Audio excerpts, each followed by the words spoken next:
За сайн байцгаана уу? Мэдлэг түгэж мэргэжлийн үн цэнийг таниулах зорилготой Edcast дугаарын дараагийн зочноор Alti Artios компани захирал Нинда оролцоор болж ин тэгээд өнөөдөр ямарчсан маш гоё сэдвүүдээр ярилцсан гэж бодож байгаа. Тэгээд тэр дундаа нэг дизайны салбар тэр тал руу ярилцах. За юуны өмнө Нинда өөрийгөө нэг товч танилцуулаад эхлэе. Юу хийдэг хүн бэ? Хаан сургууль төгссөн те? Амьдралын нэг их хэсэг юмнуудаас айлаа яриага эхлүүлчих зүгээр болов гэж бодож байна. Манай аавч наваа Улаанбаатарт төрүүлсэн болохоос ш ер нь гололт өсгөцөл. Байр тэнд байдаг. Өвөө нэ. Тий. Тэгэл зундаа ер нь бол хөдөө өссөн. Тэгэл хөдөөний амьдрал илүү ойр мэдрэмжтэй явж байгаа. Тэгээд ер нь 10 жил төгсөөл юу гэдэг урлаг уран сайхан дизайны салбар руу ер нь шууд одоо мэдрэмжийн тэгж явж исэн болохоор шууд шүтээсийн үйлдвэр технологи дизайны сургуульд альж ороод тэгээд тэндээ суралцаад тэрнээс хойш ер нь дизайнтай холбоотой л явсан л та. Тий. Одоо яг ямар ажил юу хийж байна? Яг дизайны салбартаа л ингээл одоо хүртэл ажиллаж байгаа гэж ойлгож байгаа. Тий, яг мэргэжлэрээ явж байгаа. Тэгээд 2019 онд яг сургуулаа 50-нд visual communication designer төгсөж ирээд яг тэрнээс хойш ер нь agency-тэй холбоотой яг production-тэй холбоотой нарийн ажлууд руу орж эхлэе. Тэгээд 23 оноос Alti Artios буюу одоо дизайнеруудын нэгдэл creative house-ыг байгуулад тэгээд яг production дээр суурилж ажилладаг. Тийм ажлыг явж байгаа. Тэрнээс өмнө бол яг нэг яг хариалалтай яг individual компаниуд дээр болохоор яг дизайныг хариуцсан creative director хийдэг байсан юм да. Газараа. Тийм. Production house гэхлээр видео, анимашн, технологитой холбоотой маркетингийн тэр энүүдийг хийдэг гэсэн. Тийм одоо эйженсинууд болохоор өөрсдөө яг чиглэлээр нарийсч одоо бага бүрдүүлж ажилладаг. Одоо тухайлбал видео студиуд гэж байна, фото студиуд гэж байна. Зөвхөн одоо animate буюу одоо illustration frame by frame зурдаг студиуд ч гэж байгаа. Тийм тэгэхээр манай үйл ажиллагааны чиглэл нь болохоор илүү юм нэг general юм production руу одоо чиглэсэн буюу яг сегмент дээр яг дизайнерууд нь байдаг гэсэн. Одоо жишээлбэл graphic design дээр graphic design-ы 1 2 3 ингээ хүмүүс баг болоод тэндээ байна. За фото дээр нь болохоор фотоны хүн байна. Видео дээр видеоны хүн гэдэг ч юм уу. Тэгээд тэнгуут одоо 3D motion animation тал дээр бас хүн байна. Тэгээд copywriter гэх жишээтэй яг одоо юу гэдэг Монголын нэг компаниуд дээр болохоор ингээ дизайнер гэдэг яг ийм позишнинг дээр байгаа хүн нь болохоор яг ямар дизайны чиглэлээр ажиллаж чинь тэрнгүүрээ бас ажиллахгүй байх кейсүүд амар их байдаг. Юу гэдэг компаниас нь дизайнерыг болов жишээ нь зөвхөн график дизайнераар ингээд сургууль төгсөөд ингээд чиглэлээр ажиллах гад очингууд видео 3D одоо юу гэдэг illustration ч гэдэг юм уу. Дизайн хүн бол бүгдийг л хийх. Ер нь бол тийм жоохон бүдүүн баг ойлголтоор одоо хүүхдүүдийг ажилуулах тийм тохиолдлууд байдаг. Тэрнээсээ улбаалаад ингээд тэр хүүхдүүд өөрсдөө ингээд юу гэдэг burnout болох магадлал өндөр угаасаа болдог. Тэгээд энэ дэр ч гэсэн дизайнерууд жоохон юм эсрэг байр суурьтай хичнээн мөсөд байгаа юм байна гэл одоо жишээ нь ажлын зар дээр л харж байхад жишээ нь дизайнеруудын групп дээр ингээд явж байдаг байхгүй. Тэгээд тэр утгаараа би нэг бага бүрдүүлэхдээ ер нь бол яг хүн яг юуг хийх дуртай юун дээр ингээд specialize болоод ингээд хөгжүүлсэн. Тэр чиглэлээр нь өөрийг нь яг ажилуулах буюу эргээд нэг хүн дуртай яг нэг зүйлээ хийдэг одоо T-shape хөгжинө гэж ярьдаг шүү дээ. Тэрүүгээр нь одоо яг ажилуулах юм бол эргээд гаргаж байгаа үр дүн нь өөрөө өндөр байх боломж гэдэг байдлаар бага яг тэгж сегментээр чиглэлээр нь гаргасан юм уу да. Тий. Дизайны ажил нь ямар хөө байдаг юм. Жохоо өтөртэй ч гэдэг юм уу тиймэрхүү ажил байл эсвэл амар гоё юм happy хийдэг ажил уу? Сонирхолтой ажил. Янз бүр. За одоо жишээ нь саксны спортоор зөвлөе л дээ. Тэгэнгүүт одоо NBA-ийн тоглогч нараас бол одоо жишээ нь Stephen Curry-ийн тоглолтыг ингээ харахаар саксан бөмбөгийг амар амархан болгож харагдууллаад байдаг шүү дээ. Гэдэг шиг хүмүүсийн нүдээр дизайнер хүний хийж байгаа ажил нь дандаа нэг юм гоё юм хийгээл те дандаа одоо эстетиктэй холбоотой ингээл гоё сайхан боссууд гаргаад видео хийгээл motion хийгээл байж байгаа юм шиг харагддаг боловч дизайнеруудын хийж байгаа ажлынх нь үр дүн нь өөрөө нэг хэрэглэгч нарт шууд. Ямар нэгэн сэтгэл төрүүлээд тэрийг үзэж байгаа хүн нь болохоор ингээд тэр сэтгэлдлээр дамжуулаад энэ продуктыг худалдаж авах уу? Эсвэл бол цааш нь лавшруулж тэр пэйж рүү орох уу? За эсвэл юу гэдэг таалагдаад өөр хүнд ярих уу гэдэг сэтэл нь цаашаа явж идэг. Түүнээс нөгөө нэг юм одоо би мөнгө төлөө талах авдаг шал өөр зүйл байна. Одоо хүний мэдрэмжэн дээр суурилж ажилладаг болохоор одоо менежерээс ирж байгаа өгөгдлийг зөв мэдрэмжээр ойлгоод эстетик visually болгоод контент product өөр төрлөөр ингээд хэрэглэгч нарт хүрдэг тийм ажлыг хийдэг гэсэн үг л. Энэ өөрийнхөө амьдралын хэм маяг нь ямар хөө байна? Дизайн хийхээс гадна өөр хобби, сонирхол энэрхүү юмнууд дээр дизайнерууд яаж зохицуулт юм бол? Гой асуулт шүү. Гой асуулт байна. Би нэг ковидын үед нэг подкаст сонсож байгаад нэг The Future гэдэг нэг одоо юу гэдэг дизайн индустрид консалтинг хийдэг нэг юм халзан Asian American guy гэдэг. Тэрний одоо ингээд артистууд янз бүрийн ер нь амар олон төрлийн сэдвээр тэр хүн подкаст хийдэг. Одоо хүртэл одоо тэрний нэг асуулт санаанд орлоо л яг тэрнтэй нэг юм агаар нэг юм шиг гэртээ амьдрал нь үргэлжлэж байгаад хажууд нь бас ингээд ажиллаа авч явах. Тэгээд тэр нь бол дизайнер хүний хувьд бол бас жоохон ийм хүнд өөрлөдөг байна. Гэхдээ миний хувьд болохоор яг dedicated нэг ийм орон зай өөрийнхөө одоо нэг main K гэж ярьдаг ойлголт шиг өөрийнхөө ажлын ийм орчинд дизайнер хүн ажиллаа хийх нь илүү үр бүтээлтэй гэж боддог байхгүй юу. Тэгэхээр яг тэр тухай ярьж исэн. Тэгээд яг тэр ярьж исэн атмосфертэй нэг юм мэдрэмж нь адилхан асуулт юм шиг санагдаж байгаа. Юу вэ гэхээр дизайнер хүмүүс хэдийн нэг юм гоё сайхан эстетиктэй юм ажил хийж байгаа боловч тэрний хажуугаар нэг өөр амьдралын бусад өөр зүйлүүдээс авж байгаа тэр мэдрэмжлэрээ хөглөгдөөд тэгээд тэр гоё мэдрэмж нь ажиллаар нь дамжиж гард юм шиг санагддаг байхгүй. Түүнээс ингээл зүгээр л яг дизайны ажил хийж байгаа болохоор ингээл баян гоё мэдрэмж төрөөд идэг гэсэн үг ерөөсөө биш байхгүй. Тий. Одоо би 1000 гоё юм хийдэг байсан ч гэсэн тэрийг өдөр болгон цаг тутамд хийхлээр тэр чинь гоё биш байхгүй болж таа. Тий. Зөвхөн үзэж байгаа одоо тэрийг авж байгаа хүмүүст л одоо тэр нь хэрвээ сайн хийгдсэн байвал тэр нь гоё. Түүнээс produce хийж байгаа хүний хувьд бол тэр нь одоо юу гэдэг 24 доллар тэрийг хийдэг бол нөө тэр бол яг ингээд шал өөр асуудал шал өөр юм проблем болж байна. Зүгээр өөр зүйлүүдээс авдаг мэдрэмж байх хэрэгтэй гэж байгаа нь юу гэхээр дизайнтай холбоотой хамаагүй зүгээр хоббитэй байх хэрэгтэй буюу спортоор хичээлдэг дизайнтай холбоотой ямар нэгэн өөр aesthetically гэрэл зураг болон одоо гараараа хийдэг ч юм ямар нэгэн ингээд тархиа өөр ийм орон зайгаар тийждэг тэр зүйлээс авдаг тийм хобби байх нь маш одоо давуу талтай одоо хэрэгтэй гэсэн үг. Бас нэг өөр юм нь болохоор одооний яг өнөөдрийн одоо энэ дизайн индустри, маркетинг, за ер нь бусад мэргэжилтэй холбоотой ч гэсэн хүмүүст хамааралтай нэг зайлшгүй байх ёстой нэг юм чадвар байгаад. Тэр нь soft skill буюу communication skill амар хэрэгтэй. Яагаад хэлж юм гэхээр одоо нэг гинзи үе, за ер нь ажлын талбар дээр гарч ирж байгаа залуучуудын хамгийн гол асуудал өөрийнхөө мэдрэмжийг гаргаж тавиад эсвэл бол энд одоо эсрэг тал сууж байгаа хүний мэдрэмжийг ойлгох. За тэрийг ингээд 100% тайлбарлахад ядаж 80-аас дээш үеийг ойлгоод тэрийг ингээд өөрөө дизайн дээрээ буулгаад ингээд ажиллаад тэгээд би ийм зүйл мэдрээд одоо brief-ээс нь ийм өгдлийг би ингэж тусгасан. Тэнгүүтлээ энэ нь надаа одоо жоохон дутуу ч юм уу эсвэл ингээд өөрчилжүүл илүү гоё юм шиг санагдсан болохоор би ингэ хийлээ гэдэг юмыг тайлбарлах чадвар амар одоо суларцсан гэх юм да. Зүгээр л яг хүн нэг ийм ажил нэг за гिचэл шууд нухаас очдөг. Ерөөсөө ингээд програм дээр л нухаад байдаг. Яг үндэ дизайнер хүний одоо ажлын процедурыг ингээд ховчилж авах юм бол миний ойлголтоор бол одоо ер нь баг 85% толгойн дотор явдаг. Одоо ингээд төсөөлөх.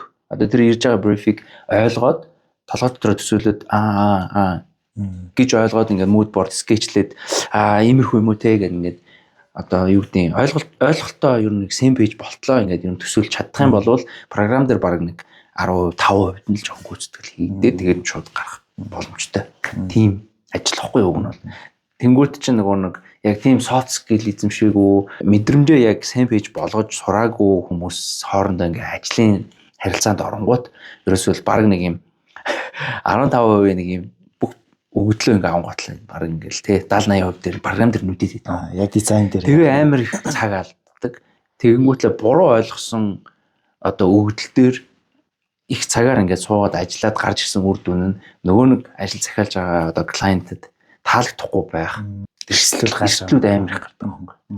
Тэгээ тэр утгаараа өөрийгөө ойлгох гэж ядж байгаа хүмүүс чинь бас нэг юм дизайн руу ороод ирэнгүү чинь одоо юу гэдэг communication тал дээр одоо үл ойлголцол үүсээд тэгээд тиймэрхүү асуудлуудаар ингээд хүмүүс жоохон burn out хийгддэг юмнууд байгаа. Тэгвэл яг хоббитой байх хэрэгтэй нөгөө талд communication-ыг сайжруулах амар чухал олон нийтийн байгууллага ч юм уу янз бүрийн өөр ажлуудад оролцох тийм. Нэмхэгөө тэр нь ямар хөө байдлаар. Тэр онгод гэж чиний подкаст сонсож байгаа онгод гэдээ бас нэг юм байгаад. Чи сая яг хийж байгаа шиг ойролцоо. Айгуу гоё бүтээл гаргах гэд бас өөр газруудаас гоё мэдрэмжүүд авах хэрэгтэй гэж байна шүү дээ. Чиний хувьд яг ямар мэдрэмжүүдийг авч байна ажлаасаа гадна? Ажлаасаа гадна ер нь спорттой холбоотой гоор өөрийгөө нэг цэнгэлэх, сэргээх спортын бас нэг гол даваа тал чинь нөгөө багийнхаа хүмүүсийг ойлгож одоо богино хугацаанд нөгөө нэг реакшн гаргаж байгаа тэр чадвар чинь өөрөө эргээд ажлын талбар дээр ч юм уу нөлөөлөлт их байна л да. За спортоос гадна болохоор хүмүүстэй ярилцах, мэдрэмжүүдийг нөгөө нэг задлж одоо бодлуудаа хуваалцах тэр чинь амар чухал байгаад байна. Тэгээд тэрнээс гадна одоо гэрэл зурагтай холбоотой гэрэл зурагч өөрөө нэг тодорхой хэмжээгээр ингээд зүгээр л нэг хүмүүсийн зургуудыг ингээд авах юм уу эсвэл орчны моментийг цаг хугацааны яг тэр мөчийг л одоо ингээд фриз хийгээд ингээд хадгалж үлдэж байгаа юм шиг боловч бас л хүнтэй харилцдаг. Одоо юу гэдэг би ингээд одоо чиний зургийг авч ялаа гэхэд ингээд яг чиний яг зөв төрх нь хаанаасаа хизээ ямар одоо мэдрэмжтэй байх юм бол чи яг өөрөөрөө байж чадахгүй гэдэг юм чинь ойлгох харилцаа үүсгэх гэдэг ч юм. Түүнээс ингээд окей чи яг одоо энэ талаас л гоё харагдах юм байна гэж зүгээр л ингээд клик хийгээл одоо камерынхаа шатрыг үрээд тахтай биш байхгүй. Бараг бүх хотуудын зургийг хөргийн авдаг нэг юм байдаг байхгүй юу? Монголд уу? Биш гадаад тийм. Тэр бараг ингээд бараг л бүх хүнийг авсан баха. Одоо тэр татан бараг Путин явж идэв. Гэтэ ингээд хар цагаанаар хөрг авдаг. Тэгээ тэр хүний арга барил нь болохоор яадаг гэхээр ер нь бол зураг авалтын яг момент нэг за нэг 10 минут л үргэлжлэнэ. Бараг тэрнээс өмнө цаг мөн ярьдаг. Зүгээр л зураг авах гэж байгаа тэр нэг одтой celebrity ингээ яриа л өөрийг нь ухна, өөрийг нь яг 50 тэр орчинд нь оруулна. Тэгээд одоо нэг юм яг тийм өөрийнх нь бас ярмаар байдаг ч юм уу одоо ярьж чадахгүй байгаа тэр мэдрэмжүүдийн бүр гарч ирсэн гоё ингээд comfortable болгож аваад тэгээд яриан дундаа шууд хальсаар авдаг байхгүй дижитал биш хальсаар так гэл нэг хэдэн зураг аваад тэгэл шууд гаргадаг. Тийм тэрэн шиг нөгөө модельтэй харилцах одоо авж байгаа зүйлтэйгээ ингээд яг дотор нь орж мэдрэх тэр чинь өөрөө л бас нөгөө хэрэгэд харилцааны ур чадвар нэмэгдүүлж байгаа. Тийм тэгээд тийм тэр утгаараа ингээд ажилласаа өөр зүйлүүдийг хийж өөр зүйлүүдийг турших за өдөр болгоно нөгөө нэг юу гэдэг нэг төрлийн хоол идэхгүй байх шиг эсвэл бол юу гэдэг олуулаа ингээ хоол ингээ захиалахад бол би цөв авлаа би тийм болоо би ч гэсэн тэрийг аавь гэж хэлэхгүй байх ч гэдэг юм өөр байх тийм өөрөөр сэтгэх гэдэг нь өөрөө яг тэр хүний нэг ажил дээр гаргаж байгаа давтамжит үйлдэлийг habitжуулаад байгаа байхгүй. Тэгэхээр тэр habitийг л нэг юм монотоны болохгүй тулд өөр мэдрэмжийг хөгжүүлж ингэж гаргаж ирэх л гэх юм уу да. Тэгж нэг спорт ялангуяа саксын бөмбөр хичээлж байгаа. Тэгээд энэ зүрийн нөгөө нэг бүтээлүүдийг хийхэд бол тохон хүмүүстэйгээ уулзаж ярилцж мэдрэмж хуваалцж байна тийм. Нөгөө анх нөгөө график дизайнерээс сураад одоо яг энэ дизайн одоо индастри энэ чиглэлдээ ингээд продакшн ингээд байгуулад олон том төслүүдээр ингээд ажиллаж явж байгаа. Тэгээд энэ нэг момент руу ингээд орж байгаа. Энэ нэг эргэлтийн цэг гэх юм уу тийм. Тэгээд зүгээр одоо нөгөө нэг 5-10 жил зүгээр график дизайнераас ч юм уу ингээд зөвхөн ажиллаа хийгээл явж байгаа хүмүүс биш үү. Аль эсвэл тэгж явж байгаа дундан хөгжөөд дараагийн шатанд гараад өөрөө юм байгуулад ингээд том төслүүдээр ажиллаа явж байна. Яг энэ моментийг одоо бий болгоход нөлөөлсөн зүйл гэвэл юу байна вэ?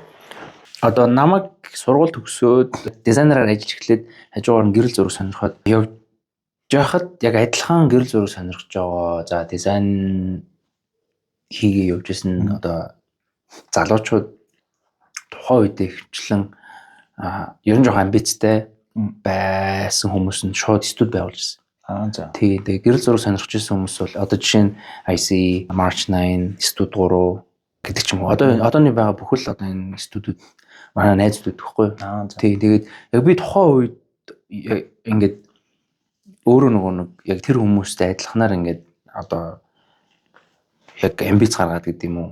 Одоо явсан бол би ингээд тухайн үед студ байгуулах байсан болов уу гэж боддیں۔ Гэхдээ яг тэр үед би авч исэн мэдэрдэг байсан мэдрэмж нь болохоор яг юу байгаагүй.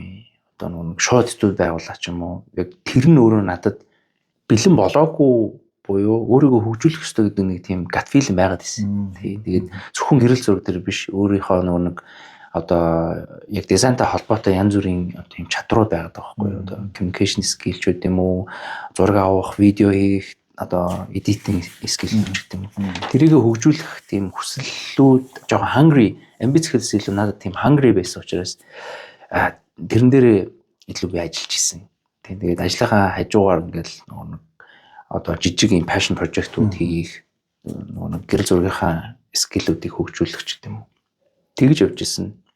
Болохоро креатив юм индастри дотор студ байгуулах одоо үйлдэл нь нэлээд хойшоол явсан санагдаж байна. Тэгээд яг юу нөлөөлсөн бэ гэхэлэр аль ертөрсийг байгуулахад 23 онд байгуулж байгаа байхгүй.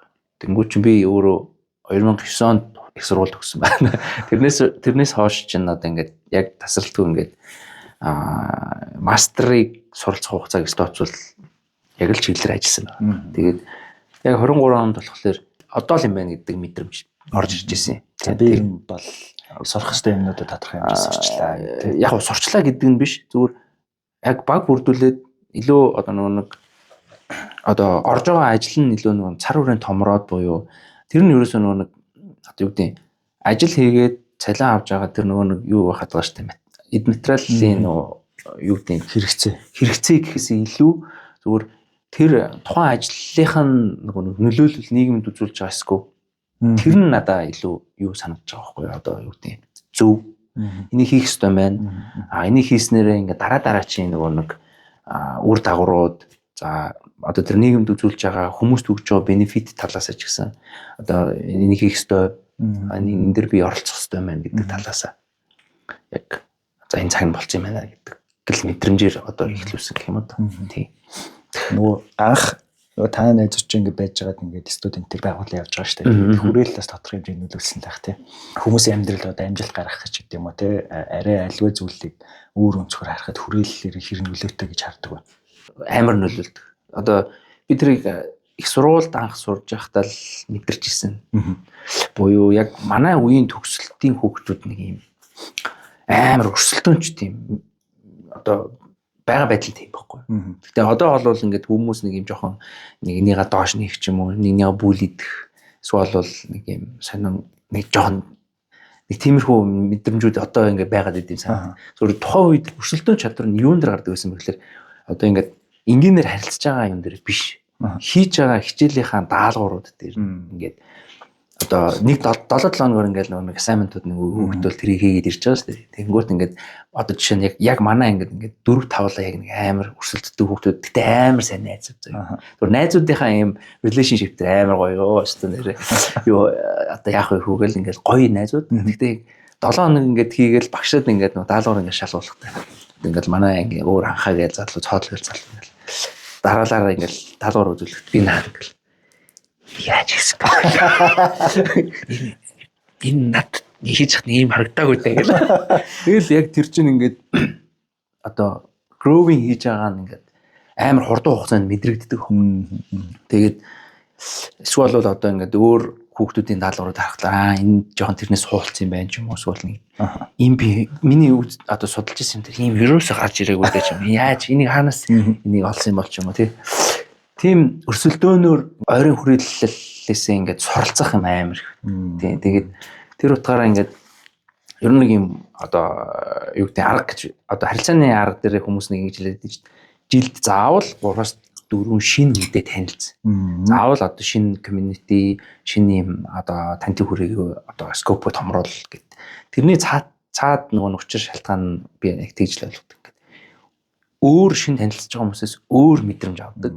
Өөр мэдрэмж авж байгаа тэр одоо ойлголтоос ингээд чиний нэг харж байгаа vision эсвэл бол өөрийнхөө байгаа тэр нөгөө төвшний ялгааг ингэж олж харах, consider хийх.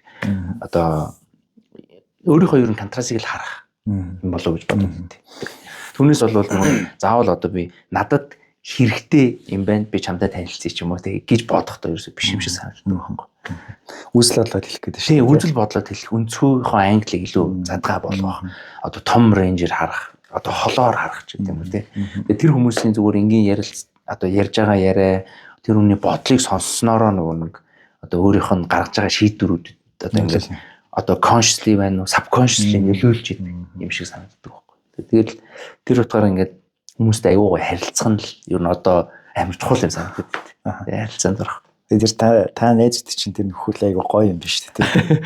Эерэг талаас өрсөлдөг үсэдэг шүү дээ те. Тийм. Юу хийж чадах вэ гэдэг өөрийнхөө одоо үйлдэлээрээ харилцаад байна тийм. Гарч байгаа үр дагавраараа. Түүнээс нөгөө нэг амаараа биш, аман дээрээ биш. За. Нэмка ер нь ажлынхаа хажуугаар, за хобби энтрийн хажуугаар нийгэмд нөлөөлөх үйл ажиллагаанууд дээр хэрэг идэвхтэй оролцдог байна. Одоо жоохон ажил дээр л фокустай байгаа байна. Ер нь хийжсэн тийм одоо үйл ажиллагаанууд гэх юм бол яг уу 2009 оноос 2010 гарч яхад за Facebook ч Монголд за дөнгөж нэгдэжсэн байна тий. За тэрнээс яг тэр хугацаанд юу болж ирсэн гэхээр Flickr.com гэж байсан. Одоо ч байгаа л зураг яадаг зургийн платформ сайт. Одоо хүмүүс мэддэг байна. Энэ юу вэ гэхээр Flickr-ээр дамжуулаад Mongolian Flickr одоо community гэж байсан байхгүй. Тий, тэр нь болохоор Facebook-ээс өмнө, Instagram-аас өмнө буюу гэрэл зураг сонирхдаг хүмүүс ерөөсөө 7 хоног болгон шууд цуглаад танихгүй хамаагүй зүгээр цуглаад шууд танилцаад тэгээд зураг авдаг. Тэр зургаа ингээ хоорондоо одоо ингээ дискшн хийх тийм үйл ажиллагаанд болдог байлаа. Зундаа нэг удаа асуулт фото төөргөж болдог байсан. Тэрийг одоо Монголын нөгөө гэрэл зургийн институтууд жил болгон одоо нөгөө хоньны ээлж гэдэг шиг ингээд ээлжилж нөгөө организашныг нь хийдэг байсан байхгүй юу. Одоо Монгол одоо уг нэг хийвэл аюу гоё орон зай байгаа л. Тэгээд жил зундаа нэг болдог болохоор амар их залуучууд хамаагддаг. Тэндээс амар их юм авдаг байхгүй юу хүүхдүүд. Тэгээд одоо Flickr-ийн нөгөө төрийн бас байгууллага болон тэр үйл ажиллагааг ерөнхийдөө зохион байгуулдаг гэсэн. Тийм тухайн үед. Тэгээд Facebook гарч ирээд ерөнхийдөө Flickr ингээд одоо цаг хугацааны ирэх нь арчигдсан гэх юм да. Тийм. Тэгээ яагаад тэгэхээр нөгөө нэг авсан зургуудыг Flickr-ээр дамжуулж бие биентэйгээ ингэж хуваалцдаг гэсэн байхгүй. Flickr болохоор өөрөө нөгөө нэг мэргэжлийн зурагчдынх нь нөгөө нэг зураг нийтэлдэг тийм платформ байсан. Монгол одоо ашиглахаа бараг болчиход байгаа. Тэгээд тэрнээс гадна одоо юу гэдэг үүжгэн гэдэг өглөөний клуб байгуулад тэгээд залуучууд уулздаг гэсэн. Тэндээс үүдэж ичэдийн орон одоо ганжавхлан тэр чин Мико тэр бүгд найзууд тахгүй юу. Тэгээд тэндээс дулаан хаан өвлжигээд өвлийн өвгнүүд ингээд годамжаар яваад билег тараадаг үйл ажиллагаа байна. Дулаан өвлжи гэдэг нь болохоор хувц цуглуулад тэгээд нөгөө нэг одоо цагын дөрвүүдийн жоохон боломж таруу байгаа одоо хүүхдүүд болон ийм айлууд нэг хувцсыг түгээх тэр нөгөө нэг ингээд ер нь хотын амьдралын ийм контрастыг ер нь тэндээс амар хардаг байсан. Тэгээд тэндээс үүдэж одоо нэг ичэдийн орон энэ чинь гарч ирсэн байхгүй юу.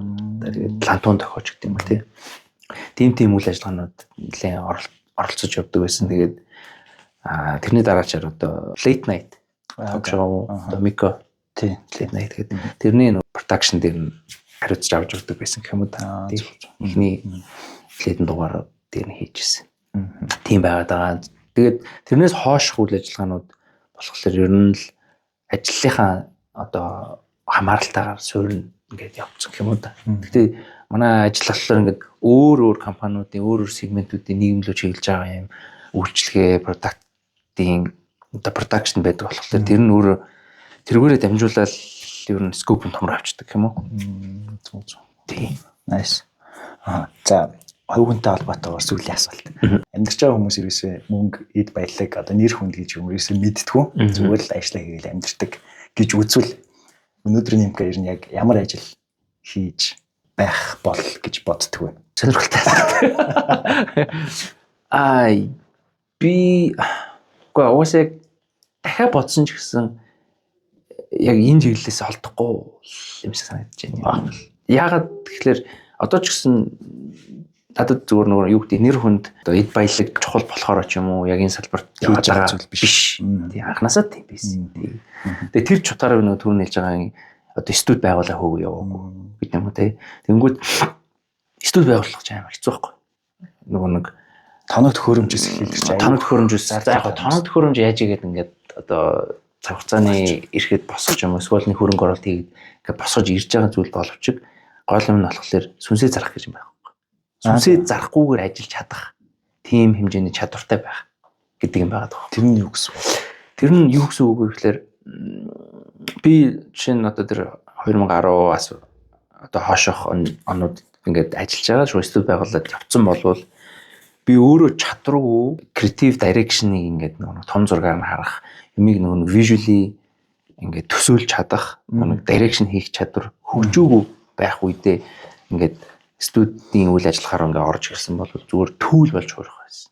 Буюу одоо компаниудын зүгээр хүссэн одоо захиалгыг нь зүгээр гүйцэтгэдэг одоо хүн болж хуурдаг байхгүй юу? Ер нь яагаад гэж ийм вэ гэхээр студиуд ямар нэгэн байдлаар клиентийн одоо нэг өгж байгаа захиалгыг нэг юм фильтрээр оруулаад тэн дээр нь одоо чаналт хийгээд санал бодлоо солилцоод илүү амттай, илүү гоё өнгө үзүмжтэй, хүртээмжтэй одоо хэрэглэгчдэд илүү зөвөр хүрэх тэр нэг мессеж одоо мессеж эсвэл үйлчлэгээ продакт болгож хуургаж продюс хийх хэрэгтэй байхгүй юу? Тэнгүүд студиуд одоо хэрэгчлээ яаж ажиллах вэ гэхээр одоо нэг Монголд байгаа студиуд чинь ингээд байнга ашигтай байдаг байхгүй юу? Тийм тэр утгаараа ашигтай байхын тулд ерөөсө хаана л ажиллана бүгдийг хамж ажиллах гэдэг байхгүй юу? Тэгээд юу л гэдэг юм уу? Тэгээд юу өссөн зүгээр тэрийн гэлсэгээл нэг менежментийнхаа нэг эргэлтийг ингээд зогсоохгүй төлөө тэгж ажилладаг болохоор одоо юу ч хамаагүй оронгууд нөгөө хүний нэг эстетик мэдрэмж одоо гоё юм хийх гэсэн одоо тэр хүсэл эрмэлзэл унтардаг юм. Тэрийг ер нь бол сүнсээ зарах гэж хэлээд байна. Тэр утгаараа ингээд нөгөө нэг за одоо жишээ нь гадны артист ч юм уу за одоо жоох муухай жишээ нь одоо инфлюенсер гэж яриад байгаа. Тэнгүүд компаниуд өөрсдийнхөө одоо сошиал одоо engagement сошиал дээр хандлт авахын тулд ерөөсөө л хандлт өндөртэй байгаа инфлюенсерийг мөнгөөр зодоод өөрийнхөө компанитаар наагаад одоо юу гэдэг энийг ингэж аваарай, тэгж аваарай.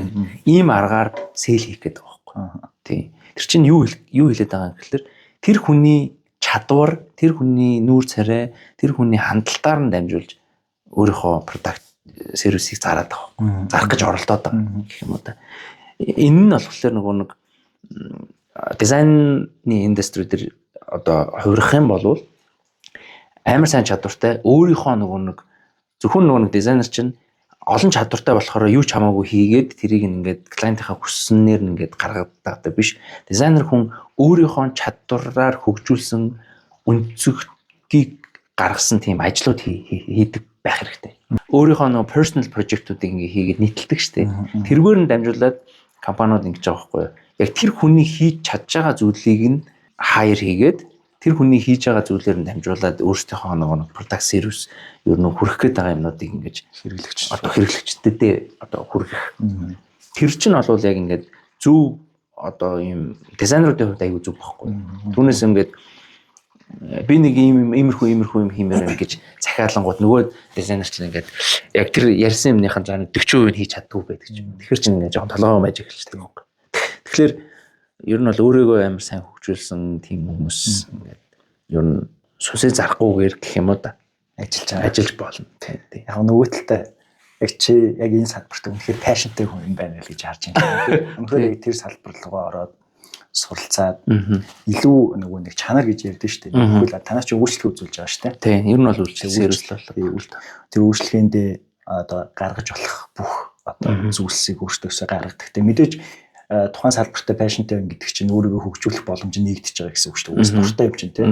Дуртай болохоор хаана юуг яаж хийвэл зүгээр болох вэ? Хаанаас одоо мэдээлэл авах вэ? Судалгаа хийгээд ингэ хөгжүүлэлтүүд нь өөрөө ихгүй л цаанаас гардаг. Угаасаа л дуртай юм хийхэд дийгдэг шүү дээ. Тий. Тэгэхээр яг хуу танаа нөгөө нэг яг энэ байгуулгын ч гэсэн миний хувьд харж байгаагаар үнцэн тэгээд чанар яг тэр хүмүүсийнх нь юунд л оршиж байгаа гэж бодож байна. Одоо чиний харж байгаа үнцэг. Мэдээж нөгөө чи яг фаундер гэж явж байгаа шүү дээ. Тэгэхээр багуудаас тодорхой хэмжээнд бүрдүүлэхтэй нэг тиймэрхүү алсын хараа зорилготой хүмүүсийг ялгах бүрдүүлэх хичээл тий. Би өөрөө бараг нөгөө HR хийдэм дөө. Хүмүүсээ хайх ч гэдэг тий. Яг дизайны чиглэлээр хүн хайх юм жоох хэцүү. Тий. Тэгээд тэр тусмаа нэг яг одооний чиг хандлага бол нэг жоохон хувьсаад байгаа харагдаад байгаа. Одоо заавал одоо сургууль төгссөн байх ёстой ч гэх юм уу. Заавал одоо мэрэгжлийн ур чадварыг ингээд бүрэн эзэмшсэн байх ёстой гэдэг одоо тэр шаардлага жоохон хувьсаад өөрчлөгдөд байгаа. Гэдэг нь би одоо нэг одоо манай баг дээр яг ингээд орж ирээд ажиллаад явж байгаа жинхлээ явж байгаа хүмүүсийг харахаар бас тэгж харагдаад байгаа. Тийм. Яг сургууль төгсөөгөө тэгэхээр нэ яг ингээд мэрэгжлийн ур чадвар мэдрэмж нь ингээд одоо миний өнцгөр миний одоо хүсэж байгаа тэр төвшнөр болоод байгаа юм уу да тий. Түүнээс бол одоо компаниуд заавал сургууль төгссөн байх хэрэгтэй. Заавал дараараа гэсэн програмуудыг эзэмшсэн байх хэрэгтэй. Нөө одоо эсэргээрээ баг одоо communication skill харагдаад байгаа тий.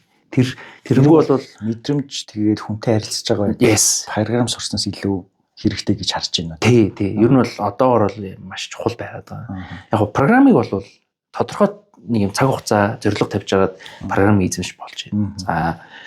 За мэрэгжлийн ур чадваруудыг болохоор одоо баг дотроо байгаа хүмүүс болон одоо юу гэдэг одоо мастер классуудыг эзэмшээд би өөрөө давхар гайдлаа тэр хүнтэйгээ хамтдаа ингээд нэг таск болгоо явж байгаа хөгжиж болж байгаа. Hard skill сайн байгаад communication skill баг дотроо хийж чаддгүй юм бол болохгүй байна лээ гэдэг бол ингээд цаг хугацааны явцад ингээд хүмүүсийн урсгал хөдөлгөөнийг харж хахад бол тэр ингээд батлагдчихж байгаа юм бол communication skill одооний нийгэм дотор багаар ажиллаж байгаа тохиолдолд бол хамгийн чухал.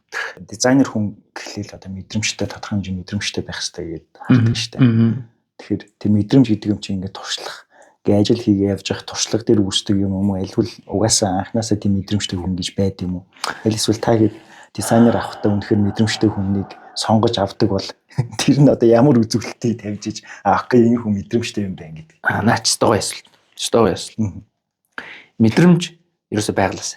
Гэхдээ байгласаа гэдэг нь ерөөсөй юу гэдэг нь одоо Микеланжело ч юм уу Леонардо да Винчи шиг одоо тим төвшний юм яриад байгаа юм биш. Мэдрэмж гэдгийг хүн болгон ямар нэгэн байдлаар ингээд одоо 10 жилээ төгсөөд гараад ирсэн хүмүүс бол ингээд юу байгаа. Кофе уугаад жишээ нь хүн болгонд өөр нөлөөлж байгаа шиг өөрийн тэр яг байгалийн өгдөл нь өөр байдаг. Одоо мэдэрч байгаа мэдрэмжийн өгдөл. Тэрийг нь ингээд яг уулзаад ярилцах тодорхой хэмжээгээр жижигэн ч гэсэн портфолио үүсгэсэн байгаа хүмүүсүүдийн одоо ингээд юуг нь харахаар ажлуудыг харахаар ингээд мэдрэгдэж байгаа юмнууд байдаг. Тэгээд надаа ингээд яг тэр нь мэдээж миний өөрийн нэг мэдрэмжийн цар хүрээ өнцгөрл одоо дүгнэгдэж байгаа юм л да. Тэгээд мэдээж тэрийг надад асуулт төрж явах юм уу эсвэл одоо яг тэр мэдэрсэн зүйл дээр ингээд лавлж өөрийнх нь яг personal өнцгөөс нь ингээд асуух асуулт байх юм бол одоо connect хийж агаад тэн дээр нь уулзаж ярилцаад одоо би өөртөө төрж байгаа хэрэгэлцээ ч юм уу асуудалгийнхаа хариултыг авч байгаа тэгээд одоо юу гэдэг хамтрах уу гэдэг шийдэл одоо саналаа тавьж байгаа. Гэтэ мэдрэмж чинь яг үндс нь одоо програм энтерээ сайн сурцсан хүн мэдрэмж ирэн туршлага дээрээс үүсээд бас бий болж болно биз. Тэрийг нь болохоор ингэж байгаа. Програмтай мэдрэмж ерөөс хамаагүй. Тий. Зүгээр програм болвол чиний төсөөллийг чинь одоо буулгаж байгаа бодит болгох түүл одоо зүгээр арга замууд тийм дотор байгаа гэдгийг л мэддэг болчих юм бол програмаас сурж ийн гэсэн үг. Яг би нөгөө постэр одоо дизайн интерьер гараад айгүй гоё дизайн гаргах хэрэглэгч нэг ингүүл болно даа гэсэн тэр мэдрэмжийг яриад байгаа. Тэр нь болохоор нөгөө нэг мэрэгжлийн ур чадвар буюу академик нэг онлайн мэдлэгүүд тэрнээсээ шалтгаалаад. Тийм тэгээд дээрээс нь нөгөө нэг тэр хүүхэд за онлайн мэдлэгээ ингээ суурь авцсан байлаа гэхэд тэр нь одоо нэг цаашаага одоо урт хугацаанд яаж задрах уу гэдэг потенциалыг нь урьдчилж харах. Тэгэл байгаад одоо нэг тэр хүүхдийн нэг яг хийсэн байгаа жижигэн ч гэсэн зүгээр нэг ажлууд дасна ингээд ерөнхийдөө за энэ хүүхдийг яг энэ чиглэл рүү ийм юм нэмээд сурах юм бол юм уу эсвэл бол энэ чиглэл рүү жоохон түлхээд өгвөл дэмжиж өгвөл энэ ингэж ингэх боломжтой юм байна гэдгийг л ерөөхдөө урдаас харах нь өөрөө чухал гэх юм да. Тэрийг харж чадахгүй болвол одоо креатив директор байх ч юм уу яг үүрэг нь байхгүй байна л гэсэн үг л дээ. Тийм. Зөв тэрийг олж харах хэрэгтэй. Тэгээ дээрэс нь attitude хандлага чухал. Хандлага амар чухал. Тэр хүүхдийн хандлага нь ямар байна? Ирмэлцэл тэр өлсгөл нь яг байна уу? Тийм. Тэрийг нь яг олж мэдэж одоо ингэж ярилцж байгаа тэрийг гаргаж ирэх амар чухал. Түүнээс одоо ингээд нэг юм хандлага байдаг шүү дээ. Нэг юм жоохон гэдгэр ч юм уу тий. Тэгээ хүнд параграф сурцсан тий. За би өмнөдөө програм дээр суурилсан өөрийнхөө одоо бие тоох хүмүүс амар их байна шүү дээ. Тэгэл тий. Нэг биеийн хилэмж ч гэсэн ингэж идэв тий. Тэр чинь шал өөр асуудал. Тэгэхээр тэр хүмүүс бол нэг бас цаашаа явах байдал нь жоохон хэцүү зарлагдсан байна. Хязгаарлалт тийм хүмүүстэй өчнөл таарна шүү дээ. Тэгэл окей энэ хүн жоохон ийм нэг юуны юм байна тий. Жоохон бие тоож юм ч юм уу эсвэл бол өөрийгөө дизайны салбар дээр даа ялангуяа өөрийгөө болцсон гэж үзсэн хүн бол тэр яг тэр яг бодол дээр бодлоос хойш юу зогсож байгаа. Тий. Тэгээ бас нэг юм одоо жоок үгээд юм а. Жоок жоох юм баг үнэн одоо дизайнер хүн мөнгө бодож эхлэх юм бол дизайнер байха болдог гэдэг нэг үг байдаг. Гүнэр. Тэгэл яг одоо хүмүүсийн нэг юм цар хүрээн ингээд харагдаад байгаа. Тэгэл тэр утгаараа л ингээд амар сайн ярилцаад ингээд хүмүүсийг ойлгох юм бол янз бүрийн гой гой ертөнцүүд байдаг. Тэгээ янз бүрийн гой гой амбицууд харагддаг. Вижнүүд амар хол хүмүүс хэрнээ жоохон хөдөлж чаддаг. Харилцаан дээр гацсан ч юм уу. За нэг мөрөддөг ч гэсэн тэрнийхээ төлөө ингээд зориулж чадахгүй байдаг ч юм уу. Тийм байдаг. Тэгээ яг би яг нэг юм амар сайн мэддэж ойлгодог нь манай дээр ажиллаж байгаа залуучуудыг би тэгж хэлдэг байхгүй. Та нар мөнхөд энд ажиллахгүй. Яг над дээр буюу одоо ингээд яг энд байгаа энэ баг дотор байгаа цаг хугацаанд өөрийгөө л хөгжүүл. Сурах хэрэгтэй зүйлээс сураад юм сураад ав. Энэ ажил бол мэдээ зүгээр task by task ингээд яваад байгаа. Step by step гэж байгаа. Энд байгаа цаг хугацаанд өөрийгөө хөгжүүлээд одоо багийнхнаас авах юм байвал аав. Одоо тоног төхөөрөмж, компьютер яаж ашигламаар нь ч өөрөө ашигла тий. Тэрэн дээр чи юу дутуу, юу хэрэгтэй, ямар асуулт байна би тэрэн дээр чинь чамаа бүжлэе. Одоо хөгжүүлээ, хамтран юм одоо demonstration хий туршия. Тий. Personal project юу байдیں۔ Одоо ингээд ямар санаа байна тэрийг ч ойлгох хэрэгжүүл гэж ярьдаг байхгүй. Ярьдаг гэхээс илүү бас заримдаа бид нэр дотоод нөгөө нэг дизайнерууд руу чиглэсэн дотоод workshop-ууд хийдэг байхгүй. Одоо жишээлбэл одоо ингээд 3 дизайнер, 3 өөр төрлийн дизайнер ингээд одоо сууж агаад зүгээр л 4 цагийн дотор нэг юм сабжект өгөнгөтлээ тэн дээр дуртай юм хийх инфраструктураа. За тий. Тэгээ үр дүнгээ ярилцах. Шууд одоо 4 цагийн хугацаанд одоо яг дизайн хий. Одоо 3D-ийн 6D-ийн графика, зураг авдаг. За яг тэгэл яг тэр сэдвийн дагуу одоо юу гэдэг нь зүгээр алим гэдэг сэдв. Зүгээр тэнгуут алимыг яаж тэр хүмүүс яаж тод тэнэгдэж одоо солиорж гой уран дүрслэл тий зүгээр visual болох уу гэдэг юм байна. Гэх мэтчлэн одоо хүмүүсээ сэдэлжүүлэх. Тэгээд нөгөө нэг тэр хүмүүсийг энэ ажлынхаа орчинд ерөнхийдөө өөрийнхөө ажиллах, өөрийнхөө байх тэр орон зайг бүрдүүлэх гэж л хичээдэг юм. Түүнээс ингээл ажиллаар нүдэл, таскаар нүдээд ах юм бол дизайнер хүмүүс ер нь бол нэг жоохон ингээд кэр хүсдэг хүмүүс байдаг байхгүй. Тий. Зөв кэр, өөрийг нь ойлгох. Тий. Түүнээс бол ингээл нэг энэ нэг ажил хийчээрэй ч юм уу тий. Тэгж харьцуул. Тийм харилцааны одоо мэдрэмжтэй хүмүүс ерөөсөй биш байдаг болохоор ер нь бол яг урлаг тал руу байгаа тийм. Ер нь бол урлаг гэхээс илүү зүгээр ер нь юу юм да. Одоо чи жишээ нь яг ингээд танихгүй орчинд очихдоо гэрте байгаа мэдрэмж гэж байдаг шин. Одоо feeling home гэж ярьдаг. Тэрийг мэдрээсэй л гэж үздэг би. Тэгэнгүүт чи манайх чинь одоо чи манай яг ингээд офс руу орчих юм бол ингээд ийм тийм ингээд тий яг өөрөөсдийнхөө нэг юм гэрте байгаа юм шиг зан характераараа байдаг хүмүүс байдаг. Гэтэ нэгэндээ тийм муухай биш. Зүгээр л тэнэгтэл балай маяр эсвэл бол маргалдаал. Тэр чинь би яг яагаад тэгж юм гэхэлэр хэрвээ тэр мэдрэмжээр ажиллахгүйсэн бол амар одоо тийм insecure хүмүүс байх хэрэгтэй байхгүй. Зүгээр ингээл юу нэг тийм харилцаач байхгүй ингээл ингэсэн нэг юм. тийм байж эргээд нөгөө нэг ажил дээрээ өөрөөсөө яг өөрийнхөө яг тэр мэдрэмжүүдээ гаргах, чадваруудаа гаргах тийм боломж нь бүрддэг гэж би боддог. Гэтэ яалчгүй дизайнер, график дизайнер яг үндсэн иршлэнтэй гоё мэрэгчл. Яг ингээд ижил хийж болно. Хажуугаар нь хэрвээ нэмэлт орлого олъё гэвэл гадагшаа ч юм уу татгшаа ч юм уу бусад бүх байгууллагын хамтран ажиллаа болчдөг те. Цаг хугацаа бас нэг шаард. Цаг хугацаанд баригддаггүй төрлийн мэрэгжил гэж би ерөнхийдөө хардаг. Цаг хугацаанд баригдана. Одоо тэр чинь хийж байгаа ажил бол нөгөө нэг дедлайн гэж байгаа. Зүгээр орон зай хамаарахгүй. Тэгээ орон зай хамаарах. Тий, орон зай хамаарахгүй. Тий. Одоо ер нь яг тийм болоод байгаа. Монгол хөгжиж байгаа. Гадны орнууд бол нэлээд хөгжсөн юм шиг байл шүү дээ. Тэгээ фриланс гэж яриад. Гэхдээ одоо амар хөгжиж байгаа шүү дээ. Монголд ба. Тий. Буюу нөгөө нэг юу яагаад байгаа. Одоо манайх чинь ин хаус гэж явж байгаа шүү дээ. Одоо дизайнер хүн офис ажлынхаа одоо газар талбар дээр ирж ажиллаж байгаа. Гэхдээ нөгөө нэг эсрэг талд нь болохоор хүмүүс чинь нөгөө нэг одоо онлайнаар ажиллах хүсэлтэй байдаг шүү дээ. Тэгэхээр энэ хаус ажиллах дизайнер олдох одоо ингээд өдрөөс өдөр тутам ингээд хэцүү болоод байгаа. Тэр чинь тэрийг ингэж тогтоож барих, тэр хүмүүсийн хүсэл зоригыг ингээд баланслаад авч явна гэдэг чинь ер нь бол чаленж л та. Тийм байх тий. Тэгээд тэр утгаараа нэг том баг олон хүмүүс байх тусам тэр чинь ингээл хин яаж ийн өнөөдөр тэрний хувьд тийм байна уу гэдэг мэдрэх нэг байгаад байгаа. Тэр ямар төрлийн хүмүүс яг энэ хаус чиглэлийн одоо салбар руу ороод ямар хүмүүс нь яг тэр хүмүүс эрхчлөөтэй байхыг хүсэж чинь нэг бол орон зайд ингээ баригдахгүй байхыг хүсэж байгаа болохоор юу гэдэг ингээл онлайн дээр ажиллаж байгаа бах тийм. Ер нь тий. Энэ хаус төрлийн хүмүүс нь ямар хүмүүс вэ? Үнэхээр чам шиг үнэхээр пашнтай хүмүүс байна. За би ингээд нэг хамтаараа байж хагаад чанартай юм хийж, том юм хий гэсэн хүсэл зоригтой хүмүүс байт юм айл эсвэл. Нөгөө нэг ийм өгöd штэ. Урд явахыг хүсвэл ганцаараа яв. Хол явахыг хүсвэл олуулаа яв гэдэг штэ. Зүгээр яг тэр л яг энэ багаар ажиллах болон ганцаарчлсан юугаар яг ялгаанд байд юм санагдав. Тэгээд дээрэс нь яг энэ хаус ажиллах нь өөрөө дизайнерууд бас нэг жоохон ташаа ойлголт нь эрх чөлөөгүй болцдог гэдэг нэг юм мэдрэмж ойлголт дизайнер гэлтгүй бүхэл салбарт ойлголт байгаа шүү дээ.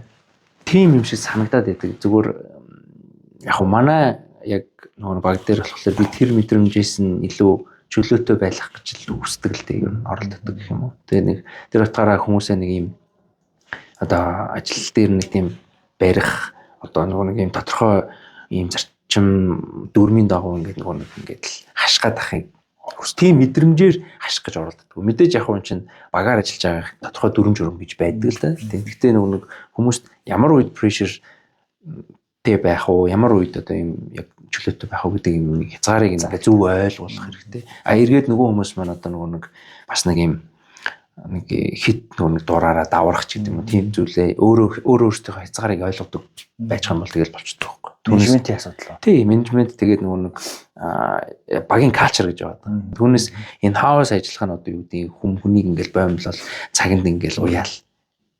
Уг нь бол тийм биш аахгүй юу. Тэ ярилцаж тохиролцоод явах юм бол тэр чинь ямар ч ялгаагүй баг эргээд ирэх чөлөөтэй team workers орж ирж байгаа бенефит нь их байхгүй юу. Тий. Тэгээд яг одоо цагт ингээд интроверт хүмүүс их байдаг.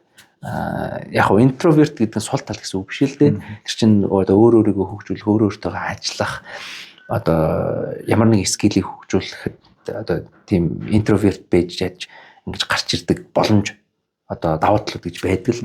Гэхдээ яг ер нь бол одоо ингээд онлайнаар ингээд ажиллаа явуулчихвал хүнтэй харьцахыг хүсэхгүй байгаа дизайнер зөндөл байдаг л. Яг тэр чинь тодорхой цаг хугацаанд яг тэр нь тухтай юм шиг санагддаг. Тэгж ажиллаж байгаад за үнэхээр одоо багаар ажиллах одоо бенефит давуу тал нь зөв юм байна гэсэн хүмүүстэй би зөндөө тарж ирсэн. Ганцаар ажиллаж байгаа хүмүүсийн яг ингээд нөгөө нэг алдаж байгаа юмнууд юу гэдэг вэ гэхээр хүнтэй харилцахгүйгээс болоод нийгмийн харилцаанд орж чаддгүй болцсон. Тэгээд тэрнээс улбаалаад нөгөө нэг юу болцсон байдаг. Одоо өөрийгөө илэрхийлж чадахгүй нөгөө нэг хамгийн анх ярьж ирсэн хүнийг ойлгож чадахгүй, хүнд өөрийгөө ойлгож чадахгүй болцдог. Тэгээд хөгжих боломж нь бас одоо байж магадгүй тий. Яг өөрийгөө л хөгжүүлнөхөөс нөгөө нэг олуулаа ажиллах. Бид нар чинь нийгэмд амьдраад байгаа шүү дээ тий. Нийгмийн харилцааны одоо нөгөө нэг хөгжүүлэх ёстой юмнууд таг зогсох хэрэгтэй. А тэгээд дээрэс нь ганцаараа ажиллаад хаалт хийж байгаа хүмүүс бол зөв амар ачаалтаа ажиллаж байгаа бол цаг наргүй болонготлоо эрүүл мэндийн асуудалд орж ирдэг. Өдөр нь унтангууд шөнө ажиллаад. Тэнгүүт бие чинь дагаа болж эрүүл мэндийн хувьд. Эрүүл мэндийн хувьд асуудалтай болоод эхэлдэг болохоор тэрийг цаг нарыг зохицуулж чадахгүй хүмүүс бол шууд асуудал ордог. Энэ ерөөсөө 1-2 жилийн юм яриад байгаа. 1-2 жилийн дотор бүр ингээд амар одоо би энэ одоо нойргоо болцсон ч юм уу, нуруу нүдтэй болцсон, бөөр нүдтэй болцсон хүмүүс байдаг. Тэгээд тэр утгаараа багаар ажиллахын давуу талууд гэж үг байгаа. Одоо hungry-га зөв удирдаад одоо vision-ээ зөв харцсан, зорилго тавьсан бол багаар ажиллах шиг одоо гой зүйл гэж байхгүй. Тийм л байна. Нимкачаг одоо дизайнер дотроос ч төрлүүд байгаад их шиг байна. График дизайнер гэхээр энэ үстэй зөвхөн постэр энэ төр брендийн лого мого гэх тэнгүүтээ анимашн зөв motion энэ төр. Тийм motion тийм. Тэнгүүтээ нөгөө нэг VFX бүлэг хамгийн тийм. нөгөө нэг эффект хэлбэр гэж ойлгож байгаа тийм. Уу яг дээд хэлбэр бүх чиглэлд нь одоо дээд хэлбэр гэж байгаа л да. За окей. Ямар ч ийм хэлбэр. Тэгээд чи болохоор мультимедиа дизайнер гэж явдаг тийм. Мультимедиа дизайнер гэхээр юу гэсэн үг? Одоо мультимедиа дизайнер гэхээр илүү яг видео тал руу орчтой. Одоо видео талыг тодорхойлдог гэх юм да. Түүнээс яг миний уг яг суур одоо суралцаж гарч ирсэн чиглэл чинь зураг график дизайн, хэвлэлийн график дизайн гэж байна. Тийм. Тэгээд хэвлэлийн график дизайнаас нөгөө нэг халиад гэрэл зураг руу ороод гэрэл зургаас нь үүдээд видео болоод видеогоос цаашаа үүдэнгүүтлээ motion буюу одоо нөгөө нэг бодит видео дүрслэл дээр одоо график элементийг хослуулж ажиллах гэдэг. Одоо чиглэл motion буюу одоо нөгөө нэг animation нэтер бол авчиж байгаа. Тэгээд тэр чиглэлийн дагуу master visual communication гэдэг гүнзгийрээд тэгээд төгсөөд ирэнгүүт чинь ингээд видео талын мэдлэг, тусгай эффект талын мэдлэг, за графикийн талын мэдлэг, фотогийн мэдлэг гэд бүгд ингээд комбайн одоо бүрэлдэнгүүт төр чинь одоо мультимедиа болж байгаа байхгүй. Хэд хэдэн медиа. Тийм. Тэнгүүт чинь тэр чинь цаашаагаа ингээд гүнзгийрээд ирэхлээрээ одоо арт директ, креатив директ бол авчиж байгаа. Тийм. Тэгэнгүүт чинь креатив директ чинь өөрөө ямар нэгэн project, дизайнтай хамааралтай project кампэйнийг одоо концепцийн төвшөнд нь хараад одоо төсөөлж байгаа. За энэ ямар үйл ажиллагаа юм? Энэ ямар хэрэглэгчд одоо үзэгч ирэх юм те. Тэнгүүт энийг ямар одоо мэдрэмжээр энэ хүмүүст хүрхмээр байгаа. Юу зорж байгаа? Ямар продакт сервисийг энд гаргаж ирж тавиад одоо нийгмийн чиг хандлага, эстетик төвшин хэр хэмжээнд явж байгаа юм?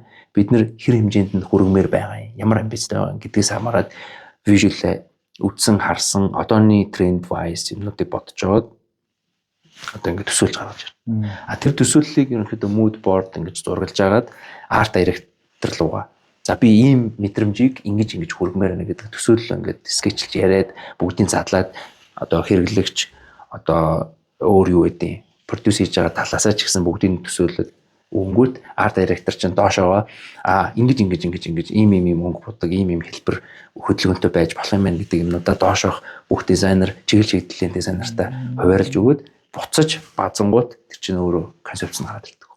Зөв. Тэгэхээр creative art тэгээд дизайнерууд шүү дээ. Тийм. Яг хамгийн товчоор pipeline нь бол тэгж явж байгаа. Тийм. Нөгөө анх яг график дизайнерээс сурсан шүү дээ. Тэгээд график дизайнерыг сурахлаар нөгөө суур юмнуудыг яг ерөнхийдөө зааж байгаа хэрэг. JD тэгээд заадаг үстэй юм тий. График дизайнер л заахгүй. Дандаа нөгөө нэг урлагын ухаан гэж ярьдээ одоо бол график, гар зураг, график эвлүүлэл гэж ярьдаг л да. Одоо постэр тий. Тэрний бүх онлайн зурна гэсэн үг. Тэгэхээр чи болохоор графикаар сурчингуудаа одоо мультимедиа төвшөнд ингэ ажиллаж шүү дээ. Мэдээж яг графикаараа ингэ олон жил ажиллаж байгаа хүмүүс ч байна. Яг хөө сонирхол байж одоо шилжих дараагийн одоо видео ч юм уу мультимедиа руу шилжих хүсэлгүй хүмүүс байж болно. Эсвэл хүсэлтэй байгаад ч одоо яаж шилжих вэ? Хаанаас эхлэх вэ гэдгийг бас мэдэхгүй дизайнерууд байж болно шүү дээ. Чиний зүгээр жишээн дээр аваад үзэхэд яг график дизайнераас мультимедиа руу ороход бас амаргүй л байсан баг тийм.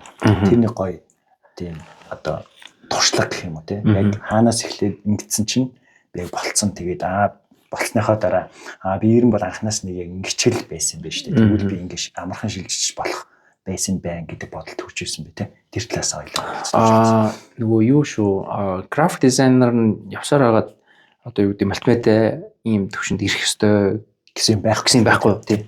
Яг ер нь бол график дизайнерын одоо карьерийн өсөлтийн одоо нэг нэлийн дээш их одоо төвшин бол хааштай хэрэгтэй байхгүй. За. Тэгээд яг ямар баг дотор ажиллаж байгаасаа хамаарат тэр чинь өөрөө хувьсаа явчихдээ. Янз бүр юм болоод. Зүгээр ганцаараа ажиллаж байгаа хүний хувьд бол өөрийнх нь мэдрэмжийн асуудал л да. Одоо юу хүсэж байгааг нь тийшээ л. Тэгээд дээрэс нь ер нь бол заавал мультимедиа болох ч албагүй, график гэж байгаа заавал видео эсвэл фото рууж орох албагүй. Зүгээр аль нэг тэр нэг одоо мэргэжлийн чиглэл мейжрыг ерөөхдөө ингээд тултал эзэмших хэрэгтэй. Тэгэх юм бол одоо жишээ нь юу байхгүй юу? Энэ ажил өстой алж гин те. Энэ амар хийжээ. Энэ хийсэн. Ингээд энийг даашгал хийж чадлаа шүү дээ. Гэж хэлдэг, хэлэх хүртэл нь хөгжүүлэх хэрэгтэй. Түүнээс зүгээр зүгээр л нэг юу гэдэг зүгээр нэг тодорхой хэмжээнд сурчаал ингээл нэг орж ирсэн олдсон ажлаа ингээл хийгээл яв.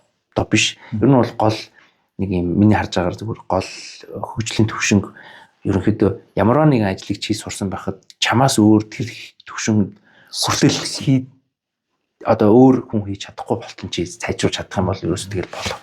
Ерөөсөө л тэгэл болоо. Зөвхөн ганцхан би одоо ингээл бичдэг одоо lettering юм уу typography ингээл хийж чаддаг байхад бол одоо чамтай өөр хүнийг харьцуулахгүйгээр чамайг сонгодог байх тал ер нь болчихж байгаа. Тэр утгаараа ер нь бол яг миний одоо ингээд нэг хийж байгаа зүйлүүд болохоор амар юм олон төрөл рүү болоод гараад ирсэн л дээ. Яг тэг хэмжээний цаг хугацаа өнгөрсөн л дээ. 10 жил болсон баг тийм. 10 юу юм бэ? Яг мультимедиа руу ороод ирсэн жил болж байгаа. Мультимедиа руу ороод ер нь бол юу штэ. Ер нь 19 оноос хойш бүр амар нарийсч гисэн юм да тийм. Түүнээс яг ойлголтоо бол аль 14 5 оноос ингээд гаргаад ирсэн байсан тийм. Тэгээд яг графикаас ингээ орох чинь бас яг чиний пашн байж болно тийм.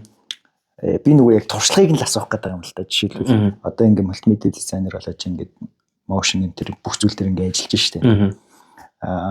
Зүгээр яг миний хувьд ингэж бодоод тахгүй зүгээр график дизайнерын хувьд мультимедиа руу ингээ шилжин гэдэг зарим хүний хувьд бас ингээ жоохон хэцүү даваа байж магадгүй гэж бодоод тахгүй юу. Тэгэхээр чиний хувьд ингээ аль хэдийн сурцсан буцаад би нэг ийм замаар ингээ явцсан чинь ийм байлаа. Миний зам бол одоо жишээлбэл жоохон хэцүү тийм урт зам байсан юм байлээ. Зүгээр яг ийм зүйлээр ингээ явчих юм бол ингээ тодорхой хэмжээнд товчлоод ингээ амархан хүрчих боломжтой юм байлаа гэсэн. Тийм зүгээр сургамжтай зөвлөгөө гэх юм уу тийм. Аль эсвэл юу вэ? Тэрийг л тийм. За ер нь бол юу юм? Зүгээр мэргэжил эзэмшиж байгаа бол юуг алгасгүй байх ёстой вэ гэвэл фундаментал ямар нэгэн байдлаар фундаментал скиллийг ерөөс алгасруулахгүй. Суурь чадвар буюу академик. Яг үнэхээр амар потенциалтай тэгээд үнэхээр амар тийм байглаасан юм өгдөлтөй өрсөглөн сайтай хүн бол өөрийгөө мэдээж хөгжүүлнэ. Ингээл нүцэрээ бол ер нь тодорхой хэмжээнд гараад ирнэ. Тэр мультимедиа руу орох суурь график дизайны суурь хоёр адилхан юм уу? Үгүй юу. Тэгэхээр чи мультимедиа руу орохын тулд бүр суурьаас нь эхлэж өөрийгөө хөгжүүлсэн гэж ойлгох уу? Сургууль үзээгүй юм чинь тий. Ингэж график дизайнераар ингээд төгсөөд ажиллаа явж байсан чинь график дизайнер чинь одоо постэр жишээ ингээ хийхэд зураг хэрэг болж байгаа. Тий. Одоо фото зураг. Тэнгүүт чинь фото зураг хэрэг боллоо гэдгсэн чинь би ингээд хамааралтай болчих واخхой. Одоо өөр хүнээс хамааралтай болчих. Зурагчингаас.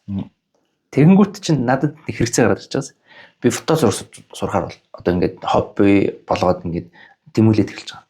Тэгээ ингээд гэрэл зураг сонирхоод ингээд суралцаад гэрэл зураг авдаг болчлоо. Тэгээд явж исэн чинь ингээд постэр ер нь бол ингээд хийчдэг болчих واخхой. Хүрсэн постэр. За зурагтай холбоотой, графиктай холбоотой өөрөө зураг зураг авахаар бол аваад ингээд гаргаад ирчихэж байгаа. Тэгсэн чинь Facebook гараад ирлээ. Facebook-ос өмнө чинь бүх юм хэвлдэг байл шүү дээ. Одоо ингээд чи санаж байна уу? Улаанбаатарт амар билборд өгдөөс тий. Бүх юм тэргээр хэмжигддэг гэсэн. Сонингоор хэмжигддэг байлаа. Хамгийн том нь TVC, телевиз реклам. Тэгээ явжсэн чинь Facebook гараад ирсэн. Facebook гараад ирсэн чинь бүх юмыг пост хийдэг болсон. Бүх юмыг пост хийдэг болсон чинь ингээд биллборд төр тавьдаг юм аа сошиал руу сошиал бүх юм ингээд скролдог болж эхэллээ. Тэгсэн чинь скролдоод явжсэн чинь скрол дунд нь видео явдаг болоод эхэлж байгаа. За. Видео яваад эхэлсэн чинь би нөгөө нэг кампайн одоо прожектын дээр ингээд постэр хэвлэл сонингийнхоо одоо контентуудыг хийдэг байсан хүн чинь нөгөө построо видео болгох шаардлага гараад ирсэн. Видео болгодог болоод эхэлсэн. Эсвэл бол нөгөө хийдэг одоо студи руу захиалаад TVC захиалаа хийлгүүлсэн чинь TVC-гээ сошиал дээр байршуулаад катлаад хэрэгтэй эсвүүдийн ингээд янгуутлаа одоо тайтл логогоо тавиад ингээд voice оруулаад нийтэлдэг болчихлоо. Тэгсэн чинь дахиад хамаартай болчихсон. Гэхдээ хамаартай болж байгаа ч гэсэн би энийг яаж хийвэл санаа нь одоо найруулга нь ямар байвал одоо илүү гоё болох юм шиг одоо болох вэ гэдэг юмыг би мэдрээд идэх юм. Би энэс арай өөр хийчих байсан да. Би энэс үгүй надад чи ингэ хийцэн байсан бол одоо хэрэглэгчдийн ийм мэдрэмжэнд ингэх байсан юм байна гэдэг нэг би gut feeling гэдэг аваад дэгсэхгүй. Тэнгүүт чинь нөгөө нэг окей чинь зүгээр л нэг түүл нь сурсан байхад надад концепцийн санаа байгаад шүү дээ. Юу тийм асуудал байна. Тэгэхээр ингээд одоо нийгэмдэр ингээд хувьсаж өөрчлөгдөж байгаа контентын одоо индастри чинь яаж хувьсаж өөрчлөгдөөд явж байгаагаа ингээд хараад тэгээд чамд нэг ямар нэгэн байдлаар тэрийг арай илүү болгочих юм шиг илүү сайжруулчих юм шиг тийм мэдрэмж байгаа бол зүгээр тэрэн лүү ингээд драйвинг хийгдээд өөрийгөө хөгжүүл явчих. Тэнгүүд ч одоо бол амар универсал одоо контентын салбар чинь ингээд бүр ингээд амар болчихлоо шүү дээ. Тийм учраас одоо юу гэдэг зөвхөн видеоныхоо платформ дээр суурлаад эсвэл фото дээр суурлаад явж болно. Гэхдээ универсал болоод байгаа нь AI орж ирээд ингээд нөгөө нэг видео, фото, график дизайны чиглэлүүд ингээд утгаараа самарж штэ одоо ингээд самарж ийн гэдэг нь юу хэлэх гэдэг нь гэхээр маш их боломж бололцоо ингээд шинэ үеийн энэ контентын салбар дээр ингээд эргэлт хийгдэж байгаа гэдгийг зөвөр харчих юм бол тэрэн дээр чи яаж тоглоод юу сураад явах юм бол чи зүгээр нэг алж болохоор байна гэдэг боломж нь харагдаад байна. AI тэг яг AI-г хоёлаа хаашаа ярина. Мастраар яг мультимедиа салбараас орсон гэсэн шүү дээ. Тэн дээр бас тодорхой хэмжээний концепцүүд авсан. Тэр нь бас нэлээд нөлөөлсөн байх тий. Мастраар сурахад бол илүү нэг мультимедиагийн одоо CG тусгай эффект. Одоо кинон дэр жишээ нь ингэдэг шүү дээ. Аватар энтрийг хийдэг. Аватар энтер ч бол бүр different level технологи байна тий. CG биш үү? Мөн. Тэрний аватар ч анх гарахтаа нэг Джеймс Кэмерон ч тэгжсэн шүү дээ. Би энэ киног айл одоо хэдэн онд 2000 он гарч байхад одоо төлөвлөсөн байсан. Гэхдээ би намайг тухайн үед хийх гэж байхад технологийн бололцоо нь болоогүйсэн, байхгүйсэн гэж ярьжсэн юм шүү дээ. Тэгээд одоо ингэдэг байхгүй видео хийхэд ингээд одоо тэнд нэг ингээд видео камер ажиллаж байгаа заяа. Камер ажиллуулж байгаа хүн байгаа. Тэнгүүт тэр камераар харагдаж байгаа зүйлийг ерөнхий найруулагч эндээс монитор гэдэг нэг юм дэлгэцээр хардаг байхгүй юу? Эсвэл бол одоо Холливуудынхан ч нэг юм өөрийнхөө нэг юм дуран үлгц яваад байдаг. Яг ингээд яг камераар харж байгаа юм шигээр харддаг тийм үү. За эндээс аваарай гэж за орчлоо. Тэнгүүт тэр камераар харж байгааг ингээд яг өөрийнхөө төсөөлснөөр харж гинэ гэдгийг ингээд монитороор хараад окей болж байна. Окей дараачих гэдэг ингээд хянаа явдаг байхгүй юу? Тэгсэн чинь саяны аватарын одоо нэг Ash and Fire, The Water ямар юу лээ. Тэр одоо ангиудыг хийхэд James Cameron-ны нөгөө монитор нь одоо өөрөө яг final product харж байгаа юм шиг рендерээ тэр чигт энэ монитор дээр харж байгаа байхгүй. Оо вау. Тэнгүүд чинь аватарын кино ч өөрөө яг тэр ертөнц тэр одоо ингээд нэг синхронтой одоо species чинь яг одоо real shooting дээр тийм байхгүй шүү дээ. Дандаа юм real-ийн хувцас баг одоо metric энэ төр ингээд хийж байгаа студи дотор байгаа байхгүй. Тэнгүүт чинь мань хүний монитор нь өөрөө киногоо харж байгаа юм шигээр яг real time render ингээд өөрчлөлт хараад байгаа. Бид нэр одоо эцсийн одоо киног харж байгаа шиг тийм байдлаар харж байгаа. Тийм. Тэнгүүт л яг ингэж өөрөө ингэж баг ингэж бичиж. Тийм. Тэгэхээр ер нь бол нэг мастераар сурахдаа тэр тал руугаа илүү гүнзгийрэх судалгаанууд хийсэн гэх юм уу та. Тэгээд миний судалгааны ажлын нэг сэдв нь угаасаа өөрөө одоо real footage дээр одоо CG одоо обжектуудыг яаж хөдлөх үү? Тэр хөдлөж байгаа хөдөлгөөн нь яаж одоо тэр видеон дээр явж байгаа хөгжмийн frequencyтэй interactive одоо явах уу гэдэг тийм судалгаа байхгүй. Тэгээ хөгжмөн дээр тэр нэг гарч ирж байгаа битүүд юмнууд өнгөн ч юм уу яг хөгжмийнхаа vibrance-тай уялдаатайгаар явах тийм судалгаа хийжсэн. За ер нь бол эцсийн бүтээгдэхүүн чинь одоо контент шүү дээ. Ямар контентийг хамгийн сайн контент гэвэл постерч бай, видеоч бай, ялж яаж бол. Сайн гэдгээ яг ямар хэмжүүрээр ямар өнцгөр нь асууж байгааг гэдгээс хамаарах байх. Өөрөөсөө.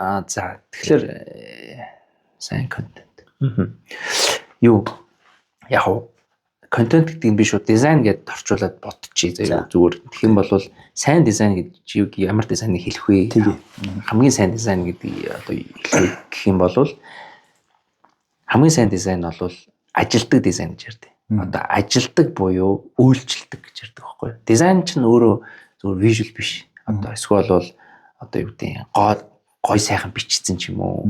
Гой сайхан одоо өнгө бодогтай, гой сайхан фото зурагтай, тэ амар эффекттэй видео биш байхгүй. Дизайн ч нь өөрөө юу юм бэ гэнгүүт дизайн өөрөө арт биш. Дизайн юу вэ гэхээр ажилдаг гэж хэлээд байгаа нь амбаа нөхөр тэр дизайн постерыг харлаа. Тэр дизайн постэр дээр юу сурталчилж байгаа юм? Тэрийг харангуутлаа энэ над хэрэгтэй минь би нэг авлаа. Уцруу залгалаа хийдүү. Гэт худалдаж аваад эсвэл бол энэ хаана юм бэ? Би очлоо. Гэдэг тэр акшныг, call to action-ыг хийж чадуулах юм бол тэр одоо чанартай байна уу, муухай зурагтай байна уу, энэ дээр ямар нэгэн бичсэн юм сараачсан мэдгүй whatever ямар байх нь хамаагүй тэр ажиллаж ийн гэсэн үг. Хэрэглэгч түрээд хэрэглэгч өөрөө үйлдэл авч чадчихлаа бол тэр сайн дизайн. Тийм. Ерөөсөө тэгэл болов. Тэгэхээр тэр одоо дизайны тэр визуал байгаа шүү дээ. Одоо тийм өнгө төрх одоо лейаут юм уу. Тэр нэг чухал биш. Тэн дээр байгаа гол хүрж байгаа мессеж нь чухал гэсэн үг тийм. Нэгдүгürt явдаг үргэлж. Хоёрдугаарт вижюал нь тэр мессежийг одоо утгыг алдагдуулахгүйгээр эсвэл хүнийг уйдахгүйгээр өрөлттэй лейауттай давтамжаараа зохион байгуулад гой сайхан өнгө тавиад зохиомжийг нь олвол тавих нь дизайны ажил. Одоо дизайны үүрэг гэхгүй тий. Тэнгүүт чинь энэ дэр амар тод одоо дэлхийн брэндүүдийн жишээ байдаг. Одоо би нэг юм постэр жишээ толгойд орж иж байна л да. Дизайн өөрөө юу байхгүй юу? Янз бүрийн аргаар ингээ хүмүүст хүрдэг. Директор хүрнэ. Одоо юу гэдэг? Одоо за хуушур зарж ийн гэдэг юм. Зүгээр хуушур зарах гэдэг шүү дээ. Хуушурын зургийг тавилаа, хуушур зарлаа гэдэг нэг юм бичиг тавьчих. Энэ нь директ арга. Одоо зүйрлэл арга гэж байна. Метафороор зүйрлж хэлдэг арга гэж байдаг. За. Метафороор зүйрлж хэлдэг арга нь болохоор юу вэ гэхээр одоо би хуушур авах гэж байгаа бол хуушураас авж байгаа мэдрэмжээр нь дамжуулсан вижюалаар тэр сурчлагыг хийж болдог байхгүй. Одоо ямар ч хуушур одоо ингээ нэг юм шажигнсан эсвэл амар гой зураг авалтынх нь нэг тэр хадж байгаа момент ч юм уу тий зүйрлэлээр нь хүрэгдэг авч байдаг байхгүй. Чи тэр мэдрэмжийг харахад яг visual тэр постэр дээр яг үндэ яг хуушур байхгүй заяа. Тэгвэл чи тэрийг уншихад хуушур авах мэдрэмжийг аваад идэг. Авмаар юм шиг санагддаг ч юм уу тий. Тийм арга байдаг байхгүй. Тэгэхээр дизайн нь өөрөө янз бүрийн ийм хүрэгдэг өөр төлөвүүдийн арга гэж байгаа.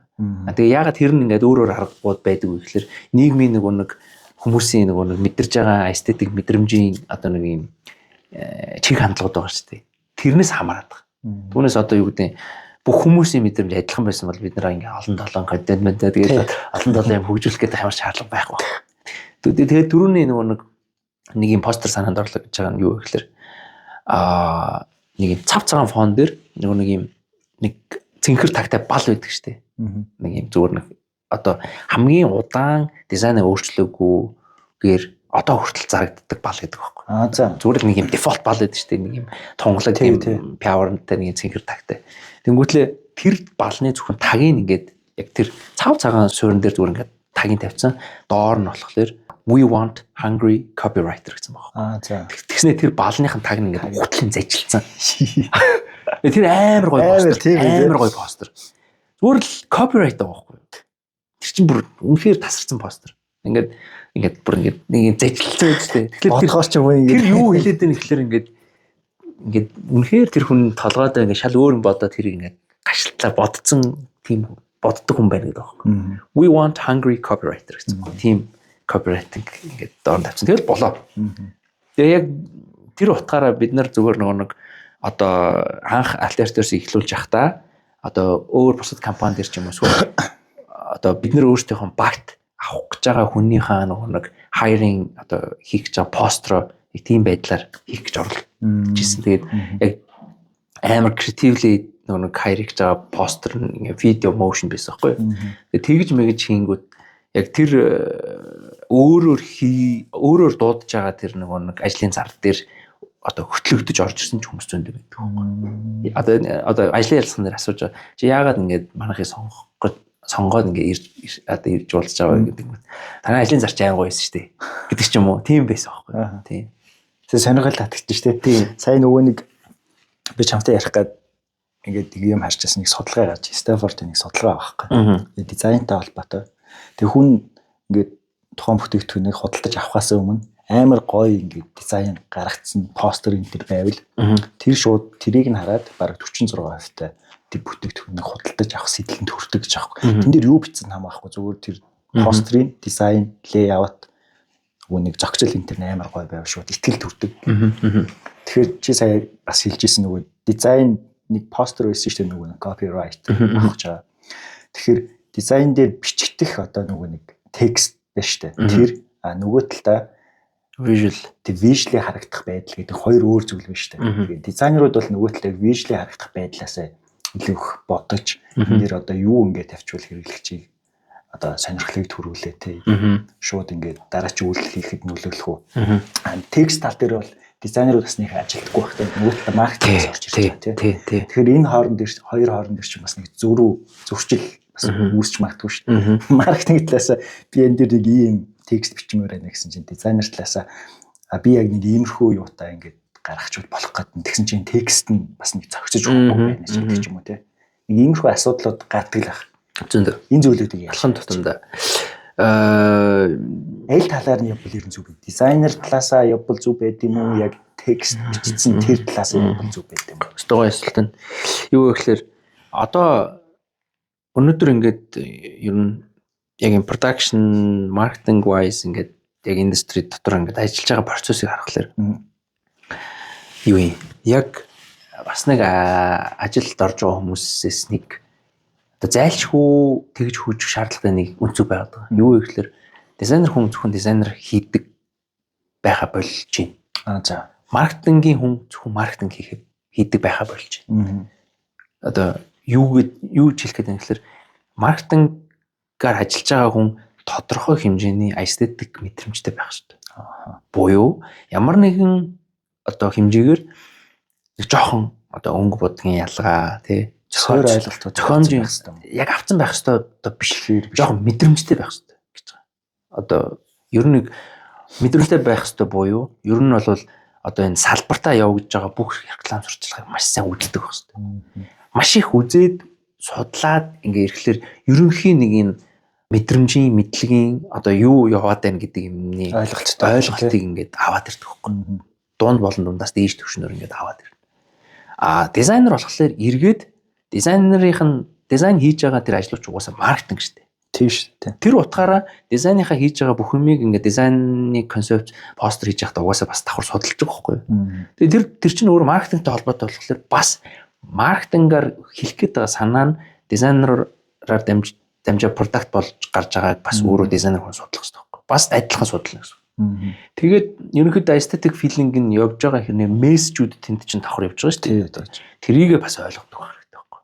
Яагаад ийм мессежийг маркетингийнхан ингэж одоо кампайн прожекттой тусах гэдэг юм гэдэг юмыг ингэж ойлголттой болох хэрэгтэй байхгүй. Айл талдаа судалгаа хийх хэрэгтэй. Дизайны ажил чинь вижюалтай л ноцлоод байгаа болохоос биш ихэнх хүн судалгаа байхгүй. Зүгээр судлаа.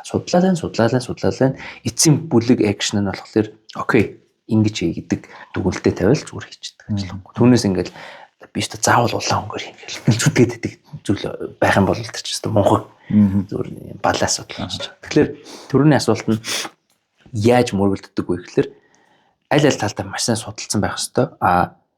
Эхлээд судалгаасаа өмнө тэр хоёр уулзаад за ийм юм хийх чинь хоёулаа тус тусдаа судлаад эргээд судалсан материалууд референс дээр хоёлаа дахиад brainstorm хийя. Окей. Би ийм мэдрэмжийг хүсэж байгаа. Гингүүт нөгөө дизайнер нь тэр мэдрэмжийг чинь одоо энэ салбар дээр ийм постерууд дээр ийм арга барилаар ингэж хүргэж болд юм байна. Хүргэсэн байна. Энэ илүү надад гоё санагдаж байна. Гээл эргээл нөгөө нэг communication чинь яригадаад эхэлж байгаа. Нөгөө нэг судалгааны мэдрэмжүүдээ exchange хийгээд тэндээс дундаасаа дүгнэлт гаргаад санал хураагаад ч гэдэг юм уу. Одоо тэрийг чанж гаргаж ирэх өөр арга барилууд байдаг байхгүй. Brainstorm хийх техникүүд. Тэрийг за өнөөдөр хоёлаа энийг хийхэд бол ийм аргаар судалж үзье. Эндээс нь одоо гарсан үр дүнгээр нь хоёлаа ингэж туршаад үзье гэх. Ер нь тэгэл судалгаа, арга барил, методуудыг ингээл туршиж үзсээр байгаад одоо чи менежер би дизайнер байлаа гэхэд тэр аргуудыг судалсаар хагаад өөрсдийнхөө ажилдаг, өөрсдийнхөө тархин дээр нэгдэж чаддаг тийм ноу хавыг гаргаж ирдэг. Яг хөө маркетинг талаас бол хэрэглэгчтэй одоо хамгийн ойрхон байгаа хүмүүс бол маркетинг штэ. Судалгаан дээр байгаа. Яг ямар сегментэд хүрэх гэдэг нь энэ хүмүүс нь ямар төрлийн хүмүүс гэдгийг мэдчихэж байгаа хүмүүс юм штэ. Дизайнерууд болохоор тэрнээс жоохон хол байдаг. Тэгэхээр энэ гол асуудал болохоор яг маркетинг талаас нөгөө талаа дизайнер ямар хүмүүст ямар хэрэглэгчд хүргэх гээд байгаа гэдгийг маш сайн бас мэдэрдэх баг тийм мэдчих ястай юм байна. Тэгж л одоо тэр л амар гарч байгаа үр дүн амар чухал. Одоо жишээлбэл Gen Z тэр үе рүү гаргаж байгаа постэр арай өөрчлөгдөх юм тийм. Иймэрхүү байдлаар ингэж явагддаг. Тийм. Эмэгтэй эрэгтэй насны түвшин тэгээд нөгөө нэг хэрэглэгчдийн стереотип филингүүд нь ямар сегмент рүү хүрмээр байгаа. Бүр сегментээ сонгож монгоо тийм. Одоо сошиал дээр чинь буст хийхэд бол бүх юм нарийн одоо яг тэнтэй ч адилхан байхгүй тийм. Яг тэр бол жоохон хүчээр л тийм. Монголын одоо зах зээл дээр байгаа одоо дизайн гаргаж байгаа юмнууд шүү дээ. Тэднээс жоохон содын юм гаргаж ирэх гэдэг чинь юм бол цаагаараа одоо visually одоо хараад хүн ингээд татдаг. Ямар байгууллага ямар гоё дизайн бэ гэхээр зүйл гарч ирэх гэдэг шүү дээ. Тэгэхээр маркетинг судалгаа сайд дизайнерын судалгаа гэхээр ямар судалгаа байдаг юм? Ер нь нөгөө Pinterest энэ төр ч юм уу одоо гадны байгууллагуудын нөгөө нэг дизайн энтрийг орж хараад тэн дээр хоршоод тэгвэл би нэг энийг ингэж өөрчлөөд иймэрхүү байдлаар гаргachвал гоё болох юм байна гэдэг тэр төрлийн судалгаа байдаг юм уу? Эхлээд яг наад степ руу орохоос өмнө ер нь бол хэрэглэгчдийн судалгаа гэдэг хэсгийг орхидуулахгүй байлгүй зүгээр. Хэрэглэгчдийн судалгаа гэдэг нь болохоор яг хийх гэж байгаа за А гэдэг энэ одоо visual concept-ийг яг ямар хүнд хүрэх гээд байгаа гэдгийг эхлээд тодорхой болгох хэрэгтэй байхгүй. Одоо юу гэдэг 25-аас 30 насны хоорондох залуучууд гэдэг. Эсвэл бол 40-45 насны одоо ахмад насны хүмүүс рүү ч эхэлж байгаа юм а гэдэг юм тодорхой байж иж. За яг тэр нь тодорхой болсон гэж хоёлаа үзэж. За 25-аас 35 насны залуучууд. За тэгвэл дизайнерын зүгээс юуг судлах хэрэгтэй гэх юм бол чиний бодож байгаа хаана өмнө нь жоохон хэсгүүд нь ингэж дурддагдсан. Тэ эсвэл бол одоо уламжлалт арга барил, постерын арга барилаар хийх гээд байгаа юм уу? Эсвэл бол жоохон фантастик ийм абстракт чиглэлээр хийх гээд байгаа юм уу гэдэг юм а тодорхойлцоод тэрнийхэн дагуу одоо юу гэдэг дэлхийн нийтэд ер нь энэ миний бодож байгаа зүйлийг яаж илэрхийлж гаргаж ирд юм бэ гэдэг. Ер нь жоохон харах хэрэгтэй, хараад судлах хэрэгтэй. Тэгээд яг чи үнэхээр хүний бодож тэрийг хийх гээд байгаа мó гэдэг юм а харах хэрэгтэй. Тэгээд бүтээлчээр хаа. Бүтээл хийх гэдэг юм. Одоо visual wise хийх гэдэг нь copyright wise хийх гэдэг нь эсвэл бол одоо юу гэдэг олонний танилыг хүнийг ашиглах гэдэг нь эсвэл бол амар production-ы гоё сайн гүйцэтгэлээр тэрийг гаргаж ирэх гэдэг нэг юмнуудад тодорхой болгох хэрэгтэй гэсэн үг. Ер нь бол яагаад энийг тодорхой болгох хэрэгтэй гэж хэлдэг юм гэхээр төсөөлөх ёстой л гэж хэлдэг. Уг нь бол дизайнер амар сайн одоо ингээд бүр ингээд арга барилаа ингээд ойлгоцсон ер нь арт дирекшн төвшөнд ингээд хийж байгаа дизайнерууд болохоор хүн ямар нэгэн өгдөл төсөөллийг ярихад шууд одоо ингээд толгойд вижюал нь шууд буудаг. Шууд төсөөлөд ийм байна гэж шууд сар ачаал скетчлэл бүх ийм нөгөө хөдөлгөөн мөзүүд бүх юм ингээд зураглаад мэдрэмжийн гаргаж ирэнгүүтлээ нэг иймэрхүү байж болох юм гээд. Эргүүлээд нөгөө менежертэй тэр төсөөллийг нь visually жоохон мэдрэмжийн ингээд өгөнгүүт наач усч шүү дээ гээд ороод тэгээд холбогдох хэрэгтэй. Тэгэл тэр чинь тодорхойлоод авчих. Дизайнер хүний гол чадвар төсөөлөх. Ерөөсөө л тэгэл төсөөлөх гэдэг чинь бүтээл сэтгэлгээ. Тий. Ер нь ингээд нүдэндээ харах л гэсэн. Тий. Яалчгүй нөгөө бүтээл сэтгэлгээ гэдэг зүйл айгүй чухал мэрэгжил байх тий. Тэгээ энэ бүтээл сэтгэлгээг одоо дизайнерын салбартаа нэлээд өндөрт байгаа энэ дизайнерууд яаж хөгжүүлдэг? Бүтээл сэтгэлгээ гэхээр одоо юу яа? Хамгийн түрүүнд орж ирж байгаа нэг юм тодорхойлт нь ер нь дажгүй юм алдартай дизайнеруудын нэг хэлдэг юм үргэлж сониуч байдлаа битээ алд гэдэг юм. Баян сониуч бай гэдэг юм. Яг ядармаар л та. Гэхдээ ер нь тийм хэцүү үз. Тийм. Гэхдээ нөгөө л нэг одоо түрүүн нэг хоол захиалахтай өөрөөр бод гэдэг шиг тэр чинь нэг юм habit үүсгэх гэдэг байгаа. Тэндээс л бүтээлч байдлын сэтэлжүүлэлт бодлоод одоо юм мэдрэмжүүд үүсэж байгаа. Өмнө бодож исэн бодлоо одоо янз бүрийн юм үзээ явж хахад нэмээд ингээд сайжруулдаг ч юм. Ингэвэл зүгээр юм. Тэнгүүд одоо түрүүний жишээн л үү эргээд орё л да. Одоо жишээн тэр copywriting-ийн ажлын цаараа шүү дээ. Тэнгүүд тэрийг яг авах гэж байгаа газрын хүний нөөцийн ч юм уу маркетинг ингээд copywriter хэрэгтэй байна гэдэг яг гот. Дизайнер нь зүгээр л нэг зүгээр ингээд хамгийн энгийнээр зүгээр ботход нэг юм хүн дэвтэр дээр ингээд бичиж байгаа одоо ийм зүгээр юм бичиж байгаа хүний зургийг тавингуутлаа. We hire him copywriter гэ бичих. Тэгээд нөгөө постэр хоёр байх хоёрын бүтээлч илэрхийлэмжийн ялгаа нь тэр байхгүй. Шал өөр. Зүгээр яг үндэ тэрийг хин үзэх гэдэг ангууд ажил хэрэгтэй байгаа. Яг өсвөлөн тэгээд тийм креатив сэтгэлгээтэй copywriter харахад аль нь attractive байх гэдэг юм ийм бодох гэдэг байхгүй. Тэгээд тэгж бодоод тэр дизайнер тийм шийдэлтэй постэр хийж ийна л гэсэн үг л байхгүй. Тийм. Тэгэхээр креатив байдал нь өөрөө одоо нөгөө нэг түрүүнд бас хэлжсэн шиг амар ингээл production одоо visual фото видеогоор зодоод тахта биш байна. Креатив байдал нь өөрөө яг үзэж байгаа хүнд пүү гэдэг мэдрэмжийг төрүүлэх юм уу? Эсвэл бол ёо гэсэн мэдрэмж төрүүлэх юм уу? Ингээд эсвэл бол одоо ямар юм хийцэн ч гэдэг юм уу? Тэрийг тэгж гаргах хүртэл нь шийдлийг одоо санааг олох л байгаад байгаа. Тэнгүүд юм нэг ийм асуудал биш юм бол урт хугацааны сониуч байдлаас л үүсэж байгаа. Тийм тэгээд яг үр дүн гэж ойлгож болох ба. Тийм хүмүүсийн одоо мэдрэмжээр л тоглоод байгаа юм л да. Ер нь бол тий тэр нэг одоо impression гаргалтан дээр л ажиллаад байгаа байхгүй юу. Тэнгүүт одоо хамгийн сүүлд одоо жишээ нь нэг ямар компани хийснийг би мэдэхгүй нөгөө нэг ийм billboard хийсэн нөгөө нэг сар бүтэн хэртэх тайминг судалж агаад нөгөө нэг Stephen Curry-гийн яг ингэ шидэж байгаа постерыг нь billboard-наас 2 гарын илүү гаргаад тэгээд тэр billboard-ны цаанаас ингэ сар ингэ гараад яг гар дээр нэрэнгүүт ийм гэрэлтэй бөмбөг барьж байгаа юм шиг одоо юу хийсэн billboard хийсэн. Тэр чинь өөрөө interactive billboard буюу бүтээлч billboard болоо орж байгаа. Яг хуу хайрцагнаас гарч ирдэг гэдэг чинь зөвхөн billboard нь дотроо зүгээр Stephen Curry ингээл нэг юм бөмбөг бариулж зургийг авсан бол окей зүгээр хүн энгийн л зүйл. Зүгээр гэж өнгөрчих واخгүй.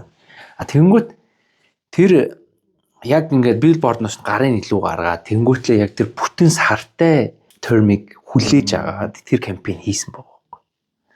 Тэнгүүт чинь үдж байгаа хүн зөвхөн тэрийг үзхийн тулд тэр billboard-н дээр дор аяж нэг 10 минут зогсноо доо. Тэ хүнийг нэг юм дээр 10 минут уйна гэдэг чинь чадвар бүтээлч шийдлийн гол нэг юу үзэлт байгаад байгаа юм л да тий.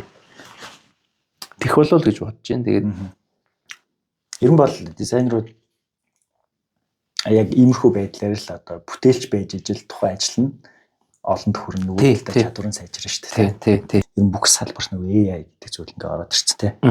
Та бүхний ажил тэрний AI хэрэг нөлөөлж байна. AI-г яаж ашиглаж байна? Одоо жишээлбэл production талдаа AI-д ямар ажиллаа даалгаад одоо хөнгөвчлөөд бусдыг нь өөрөө хийж байна тий. Энэ талаас нь ойлаа. Нийгэм дээр нэг тийм асуудал юу байгаад шүү дээ. Окей. Постерыг чи ингээл prompt өгвөл ингээл гаргаал аваад ингээл хийчих юм биш дээ. Бараг манай байгууллагт ингээд дизайнерын юу энэ төр байна уу мань уу гэл ингээд юунод яриануд гардаг шүү дээ. Энэ талаас ойлаа.